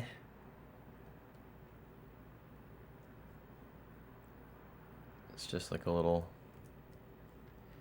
guy. He's just a little guy. Blightbound. Nobody though. Alright, guys. Give me some swag. Give me some swag. Green Sun Zenith is, I think, worth buying. Dead of Winter. Oh. Ugh. This seems kind of like a one-sided board wipe. I don't know. I don't have enough snow permanence. Is this really all that good? I feel like this is not what you play snow decks for. You play them so that you can, like, cast Scred or, like, On Thin Ice. I feel like Dead of Winter is maybe... Like, you could just play Toxic Deluge in any deck. Yeah, I'm just gonna take the Green Sun Zenith. But let's see what else they got.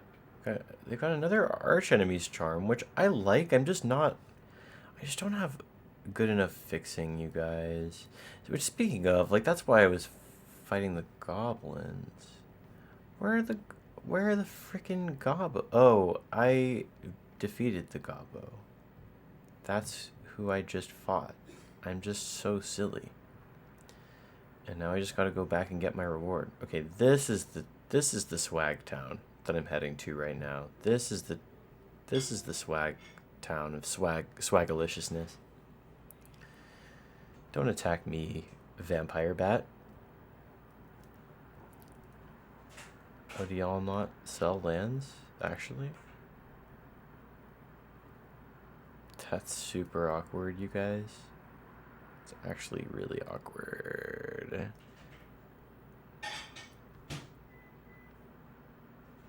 Superior Spider-Man.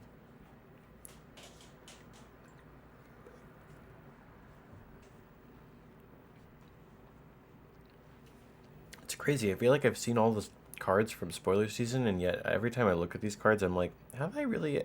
Is this really a card? Spider UK, man. Spider UK.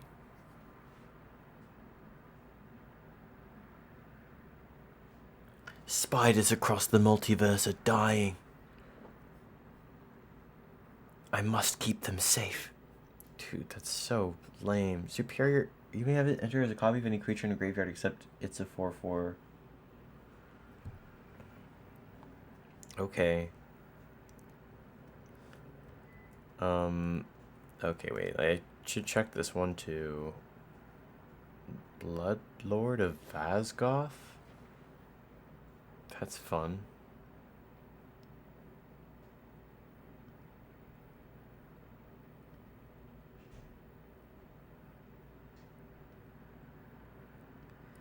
How come the front side looks like that, but the back side looks like this?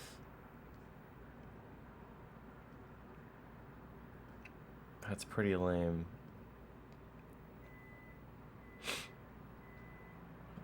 So, it's a 4-mana 1/3 with flying, where at the beginning of your combat, choose one that hasn't been chosen. So you can just transform it right away if you want, or you can make each player sack a creature or draw a card and lose a life, and then transforms into a 3/4. So you could say it's like a 4-mana 3/4 with flying, Death Touch, Lifelink.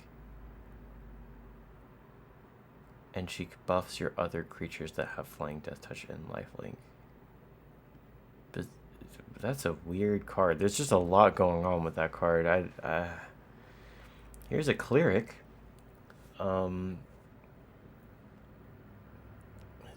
Doesn't seem like a terrible Cleric either. Drains my opponent automatically every turn. Seems like that kind of goes well with my strategy. I might try it. And then there's another Marauding Blight Priest, which, because it's a combo piece, I might as well also buy. The Nighthawk, I'm not so sure on. If only it was a Cleric, then maybe I would consider it.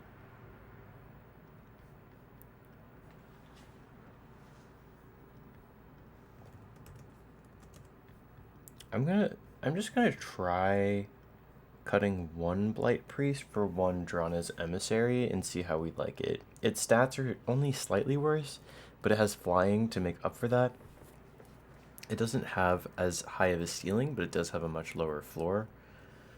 I think we're perfectly capable of casting it. There's another Grave Pact. I don't really see myself using Grave Pact at all. Some more Knights. Don't really care about Knights. And then the Goldsmith. This is just random gold cards. Do I spin the wheel? I kind of want to spin the wheel.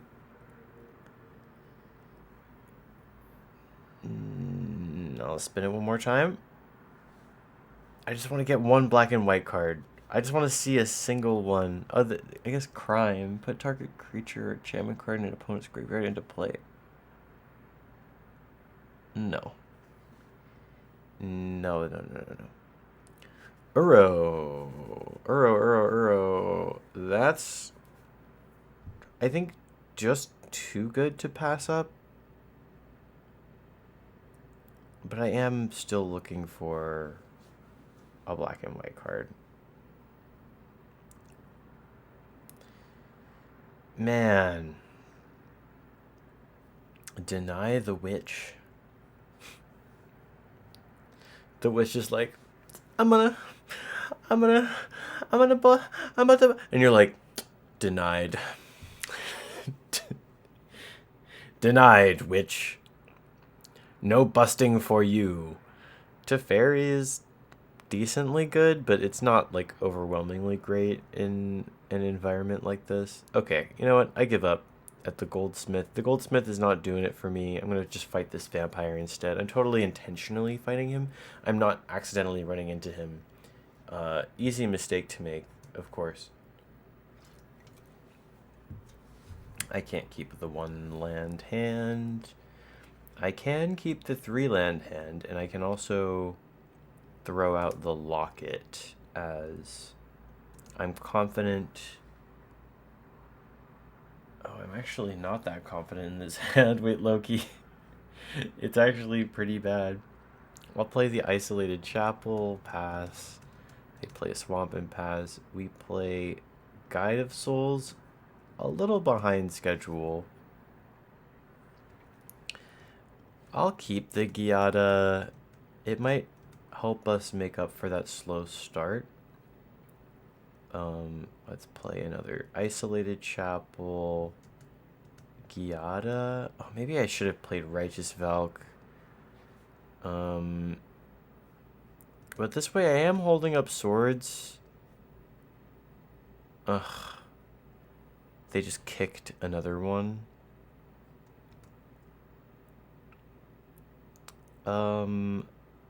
I don't love sacrificing Giada here, but I don't really feel like I have much of a choice. I'll take 2. I need to save swords for something scarier. There's the Righteous Valk. Calastria Highborn.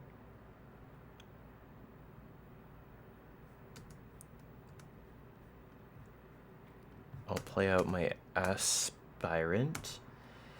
You see, it's called the Luminarch Aspirant because they're aspiring to be a Luminarch, but they're not actually a Luminarch. That's how that works. Play the dude. The thickening of Righteous Valkyrie. Boom. They go to 23. Delicious.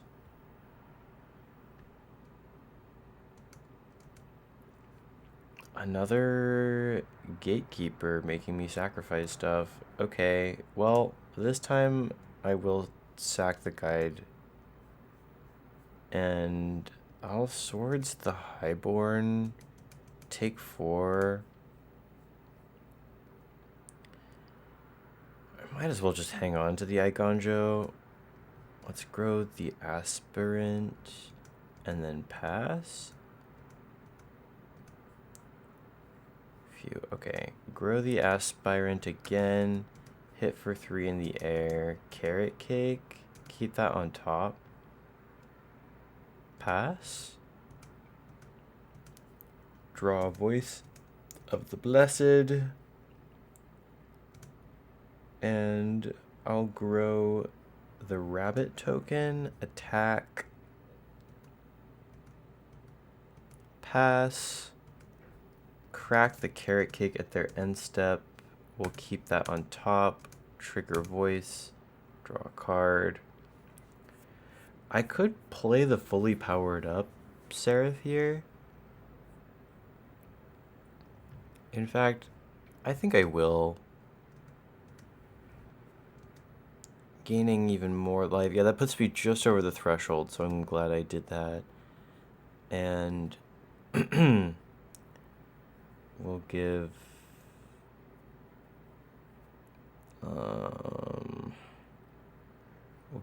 this vigilance. We'll put a counter here. Now they both have flying and vigilance. I'm tempted to attack like this, but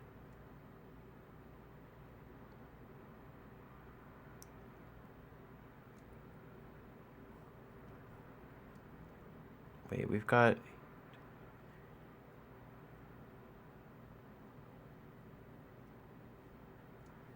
if I attack with both of these rabbits, they're forced to trump block somewhere. Yeah. That just denies them board presence. They've got 7 cards in hand?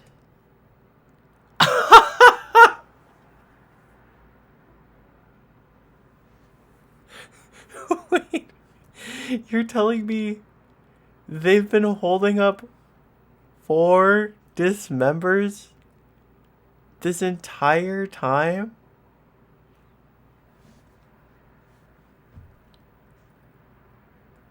They should have whooped my ass. Oh my god. All they had to do was kill this and kill that and kill that and this game would be over.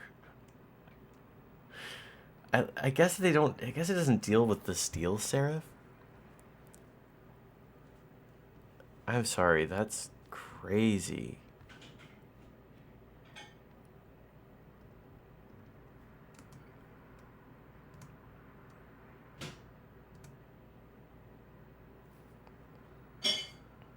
Wow.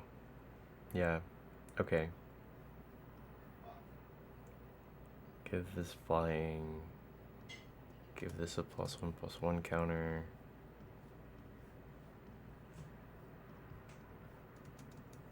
Attack with everything. Game over. What's done is done. These two are no, but Vampire Hex Mage, maybe I find a Dark Depths at some point and end up using that little combo. Wait, what am I? Yeah. Apothecary's Marsh. Shouldn't it be Marsh's Apothecary? I feel like that's not correct grammar or syntax, methinks. The goblin attacks halted, the people of Apothecary's Marsh shower you with thanks, and quite a few coins as well. +2 local rep, +500 gold. Yes. This is where the party is at. Phyrexian Tower. Ooh.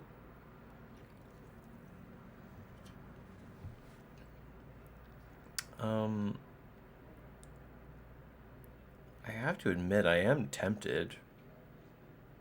It is a good card.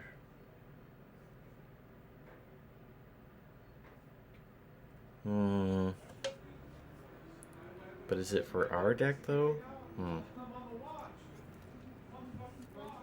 know what? I feel like it's not good until you are at a much later point in the game. So I'm going to use my resources. Crypt of Agadim. That's another one that I feel like I could break if I really wanted to.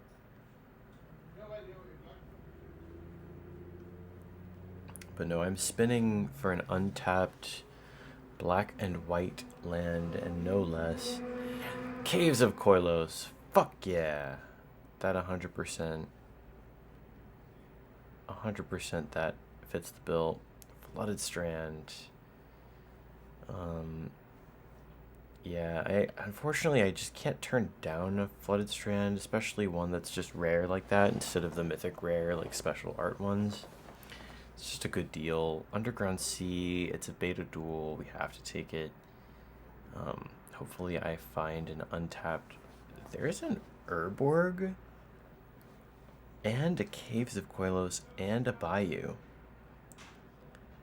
I think I'll just take Caves and Bayou, and then hopefully this shop doesn't go anywhere and I can come back and buy the Urborg. If not, it's not the end of the world, but I think that having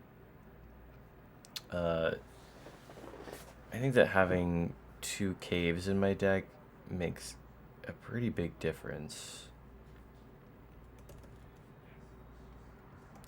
Let's just add those really quick. I want to take out probably the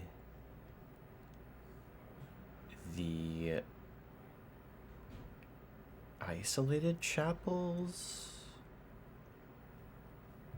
You know what? No. I'll start with Basilica. I'll do Basilica and isolated chapel. I think that makes sense, right?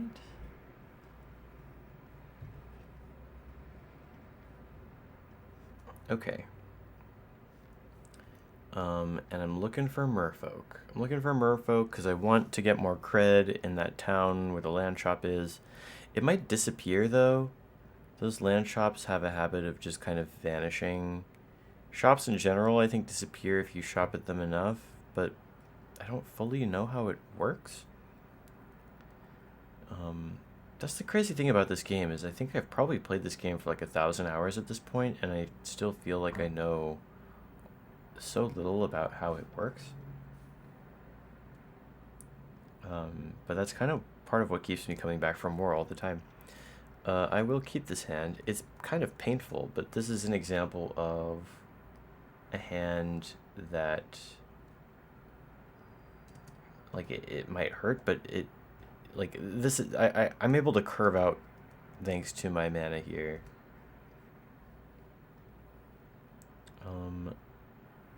Yeah, because here I can Suture Priest. This thing has Island Walk. Oh yeah, what did I catch? Shaper Apprentice? Not bad. Yeah, I'm gonna offer this trade because I think them having merfolk is more valuable than me having that Lightstall Inquisitor. Okay.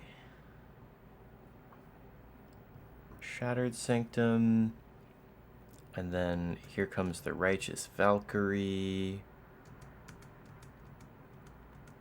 Scroll Thief can't get in. So they play out their Shaper Apprentice, paying extra for it. You love to see it. Gisela.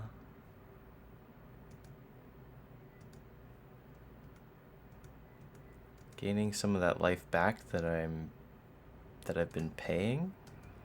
Get in with the Valk. They play Mist Dancer. Other merfolk you control get +1/+0 and have flying. That's pretty significant. They can't attack there. They're not really safe to do so. Luckily, I'm a deck that happens to run a lot of flyers. I got 5 mana to work with. Okay, so here's the moment of truth for these two. I think that it makes the most sense to play Marauding Blight Priest first. This can't really block well in this situation.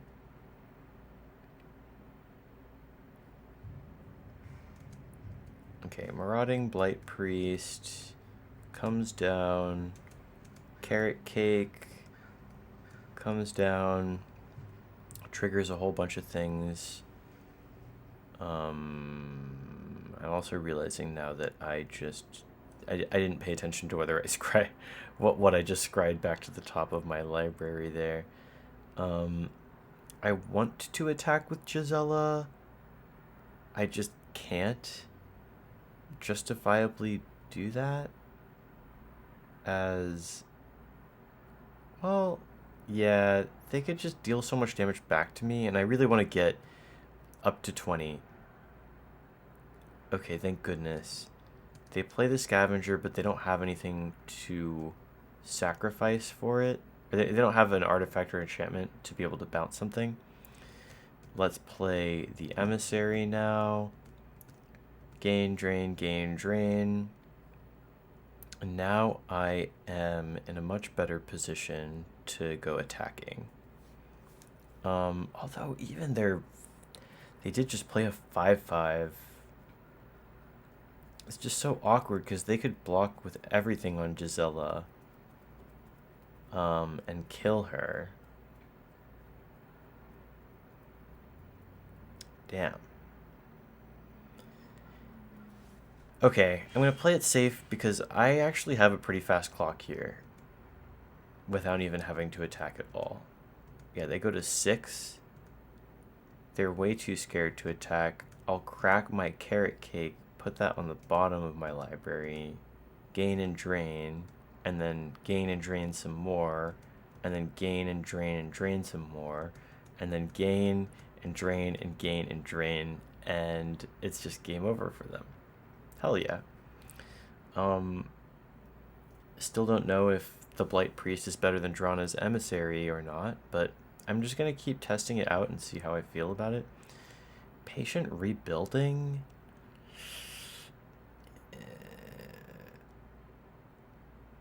No. That's a no from me. Universal Surveillance. Nope. Body Double? Nope. Mystic Sanctuary, I think, is the only decent card here. And it's not a card that I'm going to be getting much use out of, at least not for a while. There's a bad guy area right here. It's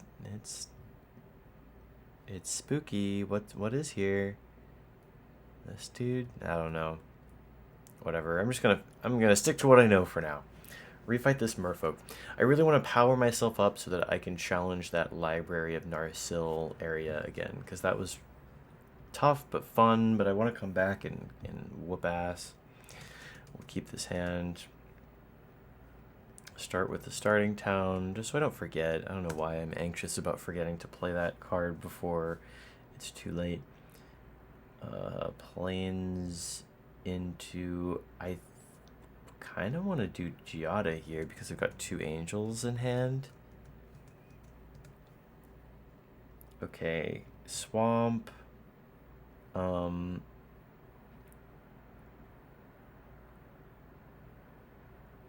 Luminarch. Lightstall Inquisitor. We nabbed a Skydiver.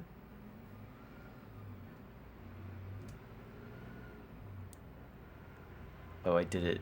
Oh, I did it in the wrong order. Damn it. That's fine. I'll buff the Giada. Play Thornwood Falls and pass. That's it. Awesome. Play a land. Go to combat. I'll put a counter here. Attack, attack.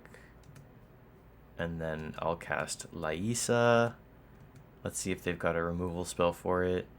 No, but they do have Herald of the Secret Streams, which could end up killing me, although luckily they just don't have anything on board right now that is threatening to do that on any scale right now. Let's play out the Elegy Acolyte. Now that I've got Laisa, all the better reason to just like play out all my biggest threats without worrying too much about it. Let's buff. Let's buff Giada, just because they are most likely to try and remove Laisa. And I'll even aggressively attack with the Inquisitor here. Just because I can. Just to be toxic. Playing out my land. Passing the turn. They play Kumena. Looks like our opponent is playing a much slower game than we are. I could play Rodolph this turn. Or I could just play Elspeth. I guess Rodolph is probably better. Buff the Giada again. Attack, attack, attack.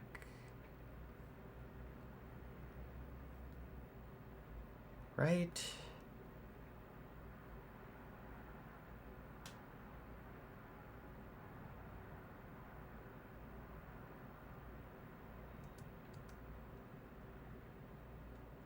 They do... Okay, they chump. Double chump. Land. I've got 7 mana for angels. There's nothing I need to bring back. So I'll just go Guide of Souls Elspeth. Grow my board, gain more life. Triggering Void. They play Shapers of Nature. Don't care.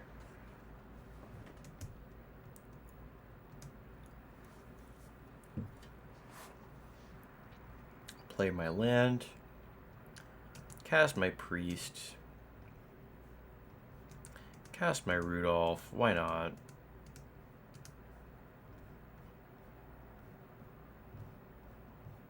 And then let's put a counter here. And attack.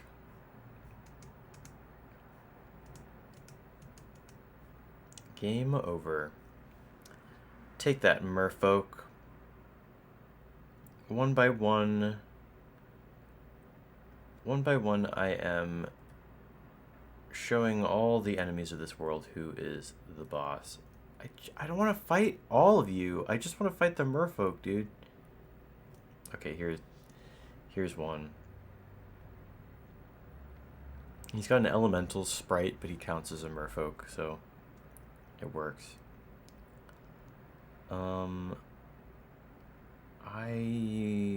I want to keep this so badly that I actually am going to, because I've got guaranteed turn 3 Falk. Shoreline Scout. They exiled this to go find a trop. And then this dude gets +1. Sometimes it's a 2/1. Okay. Planes. I almost want to swords it, but I guess I can wait.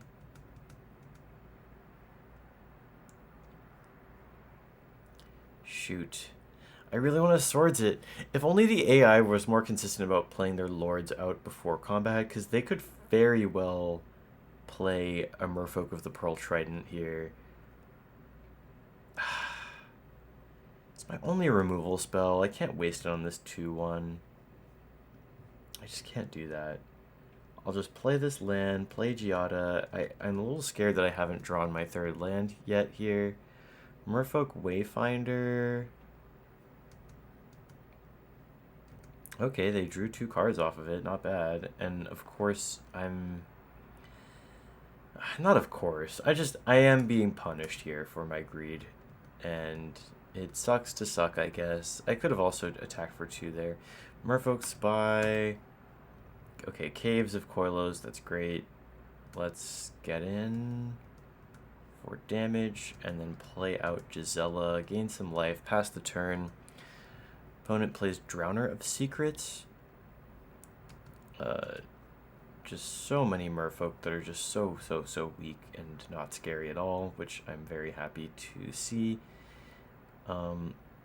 Awkward Hand doesn't let me play Elegy Acolyte, but I can play Drowna's Emissary and hold up Swords to Plowshares, which in my eye is still pretty impressive.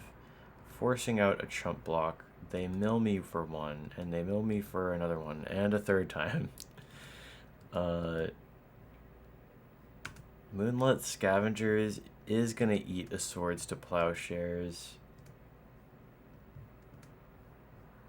I'll keep the land as I've got a lot of mana intensive cards in my hand that I can't play awkwardly. But my opponent has no flying blockers, so game is over regardless. I guess the scout is fine. The rest of these are sucky. Sucky cards. Okay, time to find a merfolk champion. Who is strong enough to face me? Are you strong enough? Merfolk Lord. Maybe.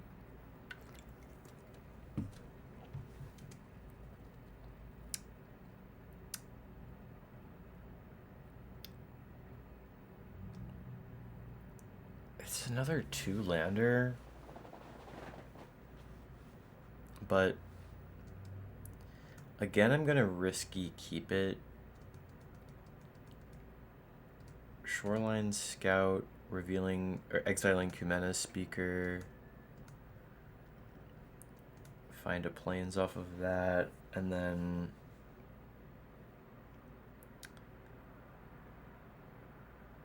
I guess I'll swamp Suture Priest go. If they play Coralheim Commander and then pass it back, I'll play the town and Voice of the Blessed. Want to start growing him now. Win condition number 1 presented. They play Code. Oh yeah. This is a funny test card that I have actually played with before on here. 2/3, all lands are islands in addition to their other types, and other homerids, camarids, cephalids, nautilids, and merfolk you control get +1/+1. It's not a merfolk itself, so it doesn't get the buff from other lords, but it is a lord. And the fact that it makes my lands islands is pretty significant, as now all of their island walk cards are completely enabled. Okay, I've got 4 mana to work with here. Elegy Acolyte would use up all my mana. But I can't draw off of it immediately, whereas Mesmeric, Fiend, and Giada, I think that's the way to go, is to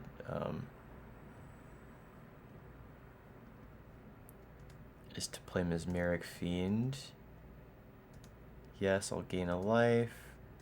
And then I'll take the Svelun and then play the Giada, gaining life. And yeah, voice just not quite big enough yet, but we'll get there. Just a little bit more patience is fine. They play out there their Shoreline Scout. Their last card is an unknown. They start leveling up.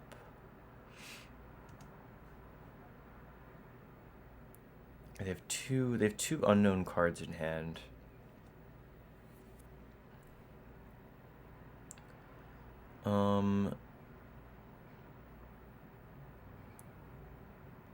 Yeah, as awkward as this is, I am gonna actually have to play Elegy Acolyte and hope that I draw a Plains here. They've got a 4/4 flyer, but I've got a 6/6. Okay, it's not a Plains, but that's still pretty good. And 1, 2, 3, 4, 5. To keep this on top or not is a complicated question. I think I am going to put it in the graveyard. Yeah, okay, let's see what they got. Nothing yet. They level up their Coralheim commander. Now it is also a lord. So the question becomes, do I kill this or this with the Swords to Plowshares?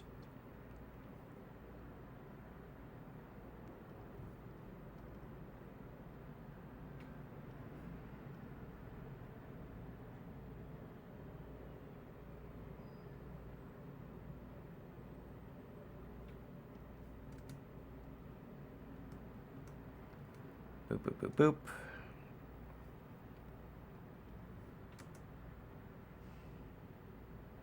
Oops.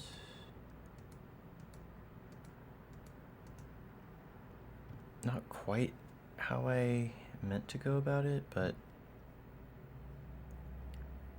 no, this is fine. Okay, so I'll give voice lifelink. That's because that's disgusting to give it lifelink here. And then attack with it, holding up swords. And I caught another code with the Inquisitor. Boom, they take 8, I gain more life. And yeah, I've got swords online. Master of the Pearl Trident. Okay, this is the moment I've been waiting for.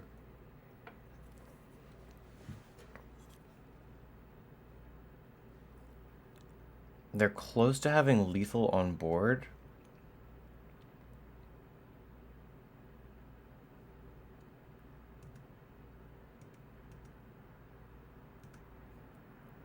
They don't attack, though. Okay. Swords, the commander, at their end step. Go to my turn. Land. Righteous Valk. Gain life. Buff the Voice of the Blessed.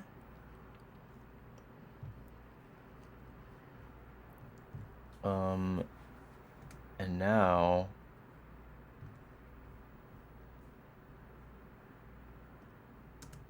give this flying, and because they don't have anything with flying at all, it is GG for them. Booyaka! Let's go. Lord of Atlantis, that's a solid merfolk. See the truth. Look at the top 3 cards of your library. Put one of those cards into your hand and the rest in the bottom in any order. If the spell was cast from anywhere other than your hand, put each of those cards into your hand instead. Could be good. Baral's expertise. I am good on that. But the Lord of Atlantis, we could build a merfolk deck someday. I have before. Apothecary's Marsh has been successfully defended. We should return to report our success. Good job, team. Good job, chat. And good job, me, really, for clutching that together. And thank you, Magic Gods. Do.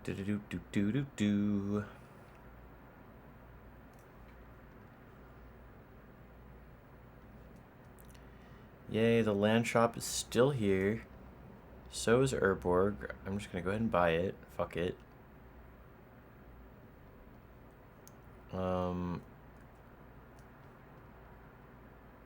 Uh-oh. Another invasion quest. Kind of feels like every quest is an invasion quest these days. What's up with all these invasion quests? Am I right? Am I right, you guys? So many of them. Do.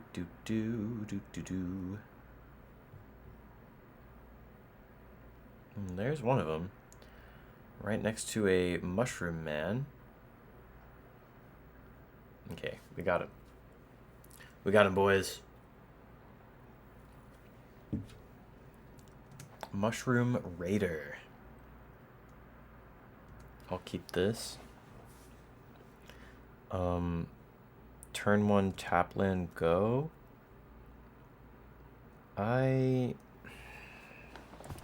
already have 2 3-drops in hand. They play a plains and then pass.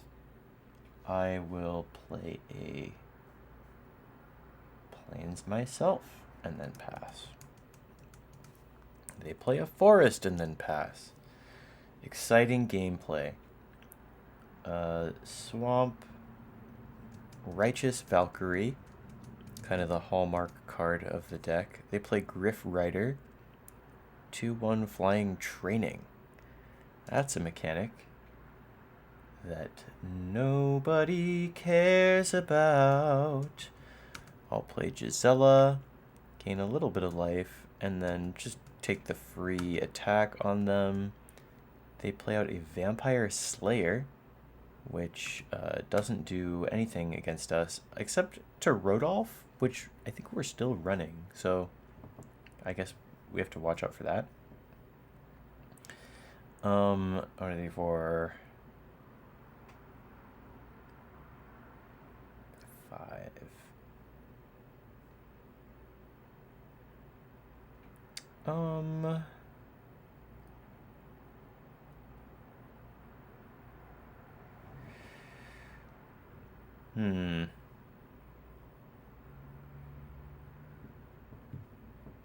I'm like just short from being able to get enough life to buff my creatures before combat. It's pretty annoying how that works out. So yeah, I guess I'm only attacking for 6 here. Okay, it's fine. I'll just prototype and carrot cake. Whoops. Carrot cake. And do I want this? Yeah, I guess we'll keep that.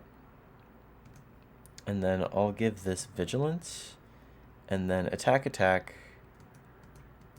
Boom. And now I am over that threshold. And now they destroy Steel Seraph. But it doesn't matter. It's far too late for our opponent. Far too late for them to make a comeback now. Pass to them. They play out another Griff Rider. Bottom the land. Gain life. Back to our turn. We draw another land, which is unfortunate, but tolerable. We attack with everything. Forcing 2 chump blocks, and we still win the game.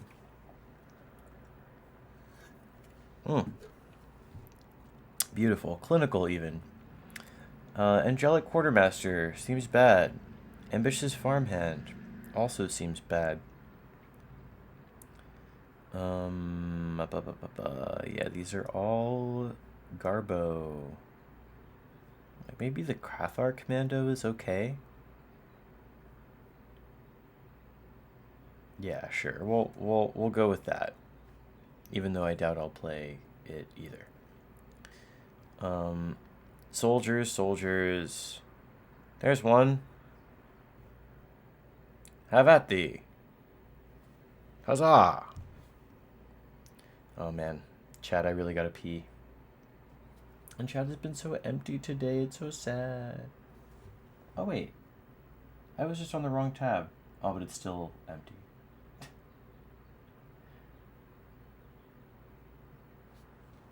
But good job. Good job, me, for pretending to be reading chat. I'll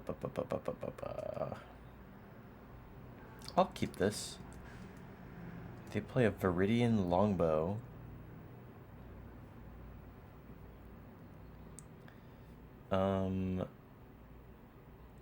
Having X1s looks kind of awkward in the face of that.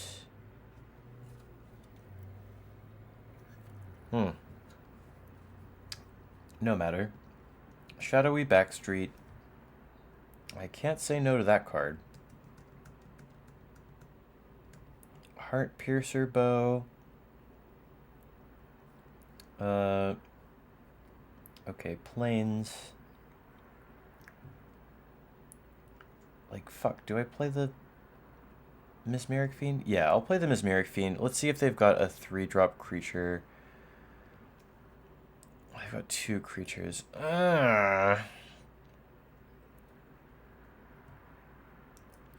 Okay, yeah, I'll take the Daybreak Ranger. Luckily, they... Oh, hi. Yeah? Hello, honey. Okay. They're gonna play their other creature. They're not gonna be able to equip the longbow for a hot minute, though. Let's just go Swamp, Righteous Valkyrie, get in for 1, pass to them, they crack an Evolving Wilds, play out the Trophy Hunter. This can deal 1 damage to each creature with flying, or to target creature with flying for 3 mana, but they're pretty low on that kind of mana. I can hold up swords in response to the equip activation.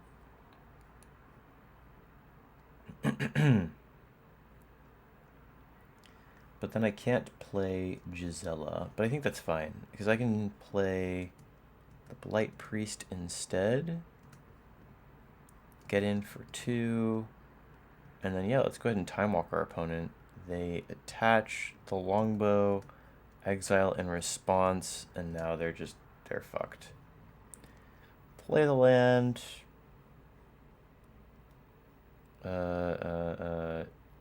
Shoot, is there a way to gain life here before combat? Not 5 life. That's not gonna happen. So yeah, I'll just Gisela here. Combat, attack, attack, attack. They go down to 9. They play out Rashka the Slayer. Yeah? Yeah, Emma? I understand. You have opinions. Those opinions are valid. Honey, come here. Come say hi to Twitch. I need viewers. I need viewers, honey. Come here. Let me let me hold you. You look so uncomfortable. Come on, just chill. Just chill. Just lay down. There you go. See?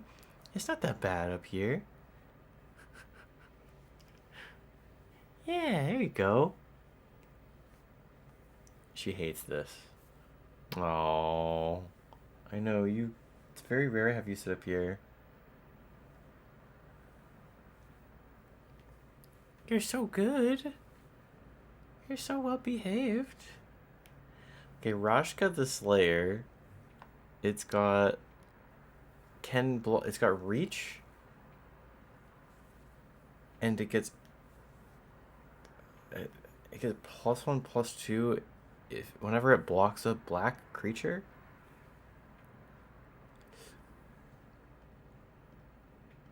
So it's garbage, is what you're saying. It's a 3/3 with reach for 5 mana. I guess that ability might actually end up being relevant here. Hang on. Oh? Oh? Be free! Yes, go exploring, Emma. Check out the desk. Yeah, that's where the window is. Okay. How to properly disassemble my opponent's strategy here. It does get buffed when it blocks a black creature, which wildly might actually matter here. Yeah, like, she can safely block Mesmeric Fiend and trade with the Blight Priest. I'll offer the trade. Yeah, they can't afford to take it. They're dead anyway. Doesn't matter. Beautiful. Love that. That's so cool, actually. Are you sure about that, honey? Oh, honey. Ooh. That was a brave jump. Okay. Oh, my camera's a little bit. There we go. I had it at cat height. Okay. I gotta go piss. And then when I come back, we'll fight more soldiers. Okay. We're so back.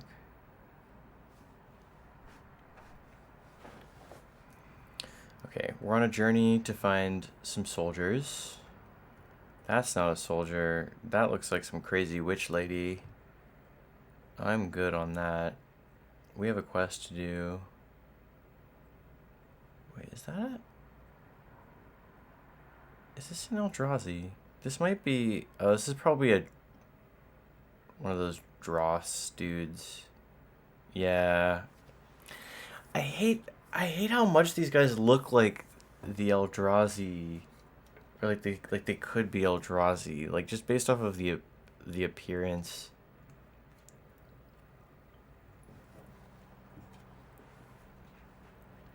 Like I look at that sprite, I think that looks like an Eldrazi.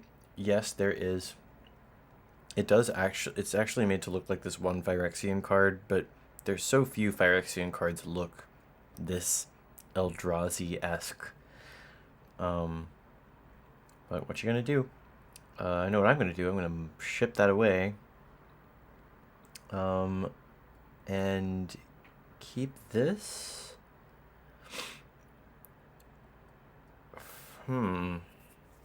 This is a really weird hand. I feel like I should send back the Fabled Passage and then keep, and then start with this tap land, Considering I just tossed another land, I guess I will keep this on top. Branch of V2 Ghazi. I have never seen this card. It's got Disguise? What the fuck? It was turned face up, you add mana?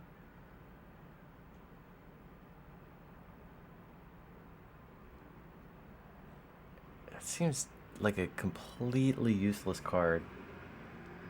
I don't understand that at all, but whatever. I'm going to play Isolated Chapel, Carrot Cake.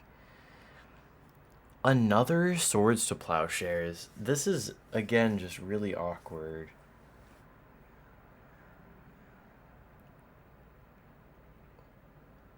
Like, I need a threat, but this card is just so strong that I think I have to keep it. It's a little bit like, I've encountered this phenomenon in my other playthrough where I have Ancestral Recall, and I often end up, like, anytime that I'm scrying and Ancestral is on top, I always leave it on top. Even if I'm looking for something else, or even like that's not the kind of, like, because it doesn't matter because it's Ancestral Recall, right? Like, you draw it and then you spend just one mana and then you draw 3 more cards. So it's like, putting it on the bottom could actually mean that you're putting yourself behind on digging to where you want to go. It's not the perfect comparison with Swords, but Swords does trade well. Oh, they're gonna kill my rabbit.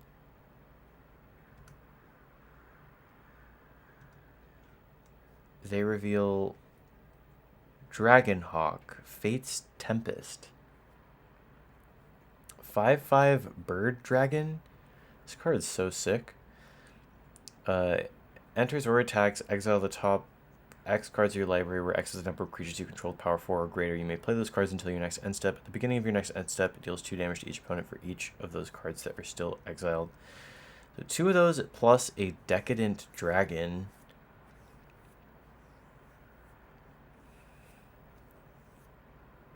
I love this artwork. Yeah, okay, so all I'm seeing is that this is definitely not a Phyrexian deck, first of all. Second of all, this is clearly a dragon deck. But also, you know, I'm excited that that I've got some targets for my Swords to Plowshares. So I'll pass. Yeah, it's a dragon deck. It's fine. It's just, that's what it is. Yep. Dealing more damage to me. I'll gain some life. Oh, jeez. Do I want that on top? God, it just seems kind of lame, right?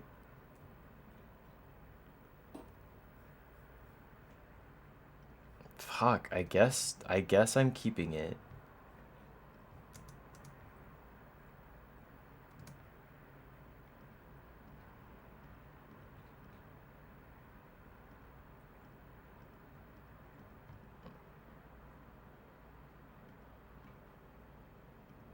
Aren't I supposed to attack these? Oh no, he attacks them. That's right. Okay. I'm mixing it up with how planeswalkers work. Sorry, forgive me. I don't see invasion cards used that often. Okay, here's Decadent Dragon. You can eat a Swords to Plowshares. Decadent Dragon. Play a land. 1 short from being able to cast the Duskbringer. But I'll pass, and they'll play out their dude, and I'm gonna Swords again.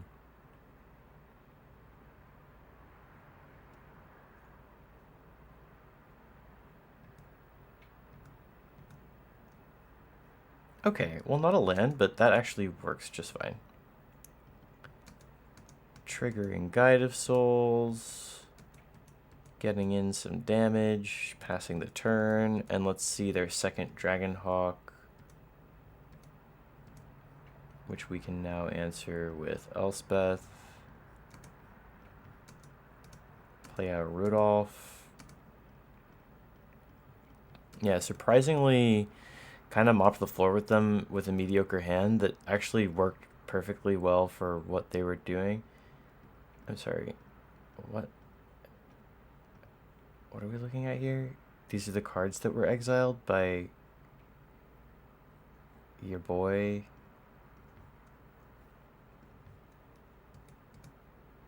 Okay. They ain't got shit, is what I'm seeing. So I cast Righteous Valk, get in for lots of damage.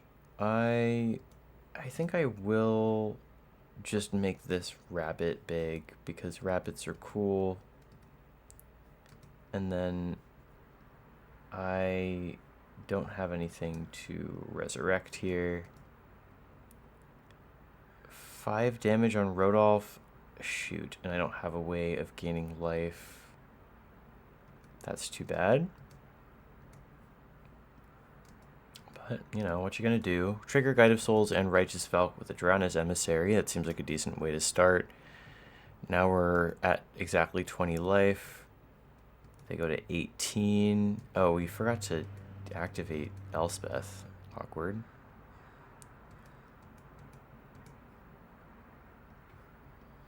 Swords. Buff everything. Attack. Yeah, we always had it. Disappointing. Wasn't even an Eldrazi. Kolagon Warmonger? Dude.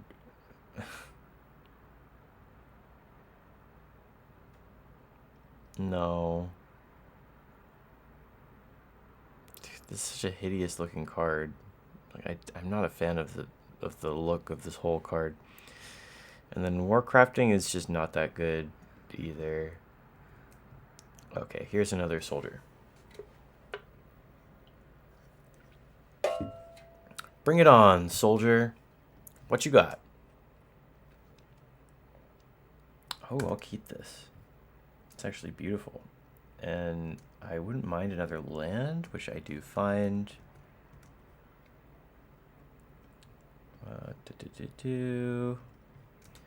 Play out the Aspirant. Becomes a 2/2. They play Story Seeker. Shouldn't give me too much trouble. I'll play out the Locket. Make this a 3/3. Get in for 3. They foretell. Hit me back for 2. Little do they know just how doomed they are as I curve beautifully into Gisela. They cast Breakneck Berserker, which obviously is not going to give us much trouble. Play the Fabled Passage, find a Plains, cast Laisa, Forgotten Archangel. Let's grow Gisela now.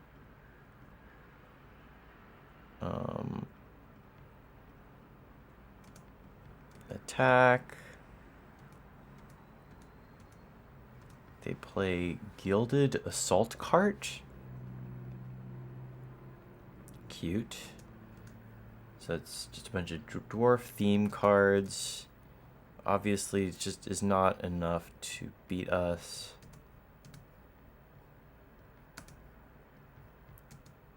And then we just get in for lethal and we win.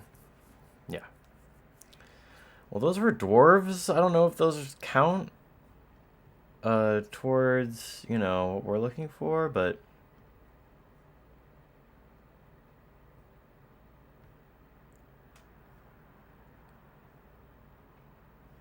yeah, okay. I'll do it like that. Maybe Magda will end up being good. I don't know. Okay, that was a soldier. So now we're looking for the boss soldier, which it looks like a harpy, not a boss. That looks like an adventurer. Also not a boss, I don't think. That's a minotaur following behind us right now. That looks like a boss. Come here, big boy. Time to give you a spanking. I believe this will be the last game of the day. You know, looks like it was a slow stream, but you know, I had fun. You know. Okay.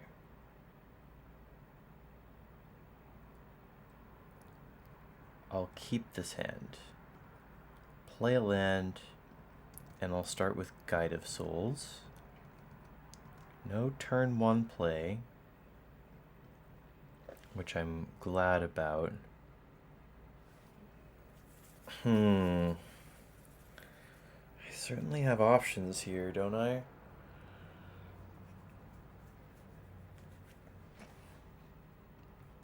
I'll play the Aspirant, grow the Guide of Souls, get in. Ferv Champ. Okay, I'll take one. Shattered Sanctum. Suture Priest. Gain 1. Lightstall Inquisitor. Gain 1 energy, and then gain another 1. And then we catch their Thran Power Suit. Interesting, okay.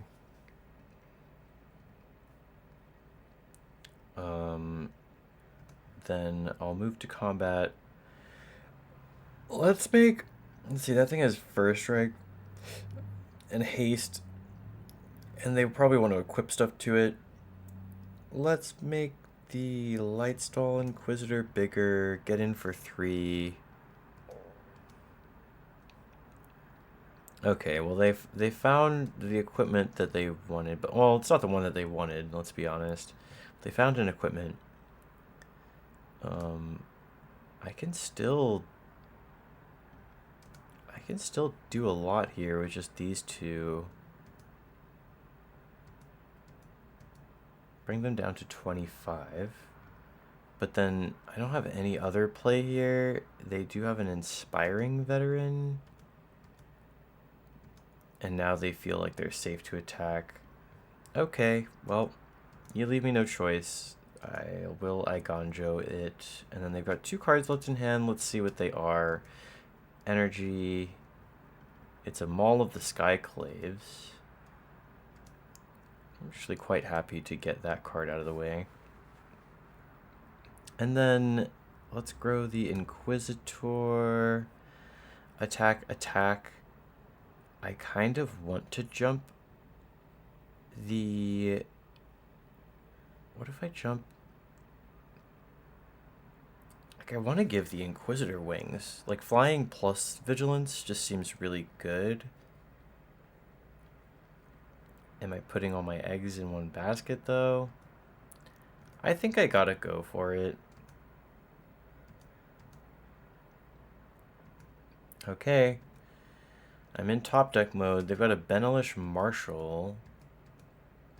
But that's not enough, really, for them to turn this game around for themselves. Gain more life off of the Gisela. And then now I can...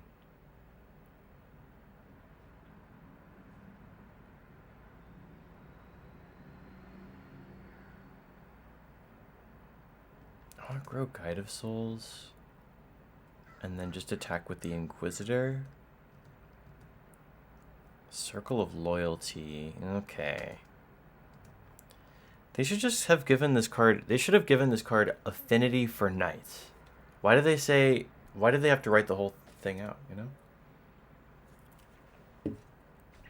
I guess it makes it easier to read for folks who don't know what Affinity is, but... Come on. Everybody knows what Affinity is, right, guy? Putting a counter here, attacking with my flyers. You ain't got no flyers. You dead. And just like that, we won. Well, we got our asses handed to us back at the library. But I think we at least partially made up for it by whooping ass elsewhere. Oh, and we won Steel Armor. I think that's actually the first real usable piece of armor we found. Now we have a starting life total of 16. It's actually huge. Opens up a lot more flexibility for us in the future. All right, well, signing off. See you for the next stream.